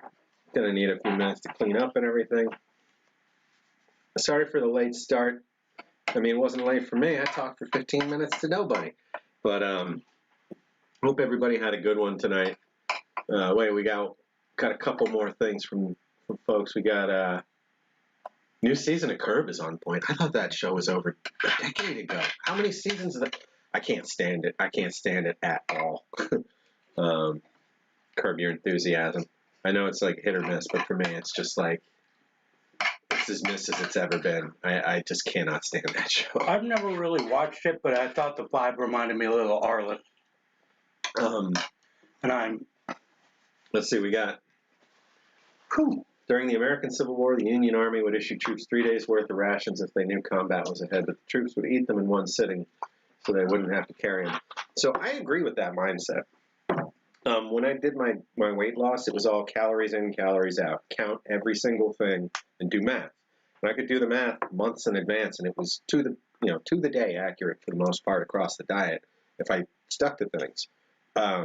And that mindset led me to believe, because I would do things like plan, I'm going to eat a quarter or a third of my calories for the whole week in this one sitting, and then break it up into smaller chunks throughout. And everything was very, very even all the way through. And did more digging into it. And at this point, I'm convinced, if you were to say you were going on a 2,000 calorie a day diet, you're generally going to experience no difference in food absorption or weight if you ate 14,000 calories on Sunday afternoon, or if you ate 2,000 calories a day for 7 days. Granted, it's extremely hard to fit 14,000 calories inside yourself, so I mean that's unrealistic. I mean, I'd be very surprised to see most people pass 6, when actively trying to eat things as dense as they could. But the idea there is, in the end of the world, if you've got a few days worth of food, eat it all. Unless you're in you're going to have to be running immediately kind of scenario, but eat it all. You'll get all the calories out of it. There's no point at which your body says, oh, I'm just not going to burn these extra calories. You're built to absorb it no matter what. So yeah, that makes sense that the troops would just slam 3 days worth of food, and then they don't have to cook it, they don't have to carry it, they don't have to worry about it. But there is that mental anguish of not eating, so you wouldn't want your soldiers to do that for any real length of time. Feel bloated for days. Spicy Tuna saying you would. Well, for reference, that 14,000 calories is what, about 4 of those French rations? Yeah, about 4.5. The one I have is about 3,600 calories. So Yeah, so yeah, you're right about 4 of those, because it's, that's an entire day for a soldier who's putting forward a good amount of exertion. So it beats your normal daily intake. All right. Gonna call it good there, everybody. I had a great time with y'all this week, and really glad to have Pete out here. And I think we've accomplished another good chunk. We got 5 or so boxes left in this stack over here. And maybe next week we'll consider doing some 3D scanning or something, just to break it up a bit. I want to get a little more of that coming in, but overall, just want to get this task done. Everything accounted for, everything photographed, and then a lot of other stuff can open back up, and we can get back into some more fun stuff. Oh, well, howdy and goodbye, Oscar. Just saying our goodbyes for the week, but good to see you. Feel free to jump back. There's some good stuff this week. We looked at a bunch of random World War II sundries and miscellaneous bits. But I will see you guys all again next week, and maybe playing it by ear a bit through the rest of November with holidays and whatnot. So we'll try and get the next week or two in for sure, and then I'll let you guys know. But thanks again for coming out. Always such a good time with you guys. And until I see you again, just remember,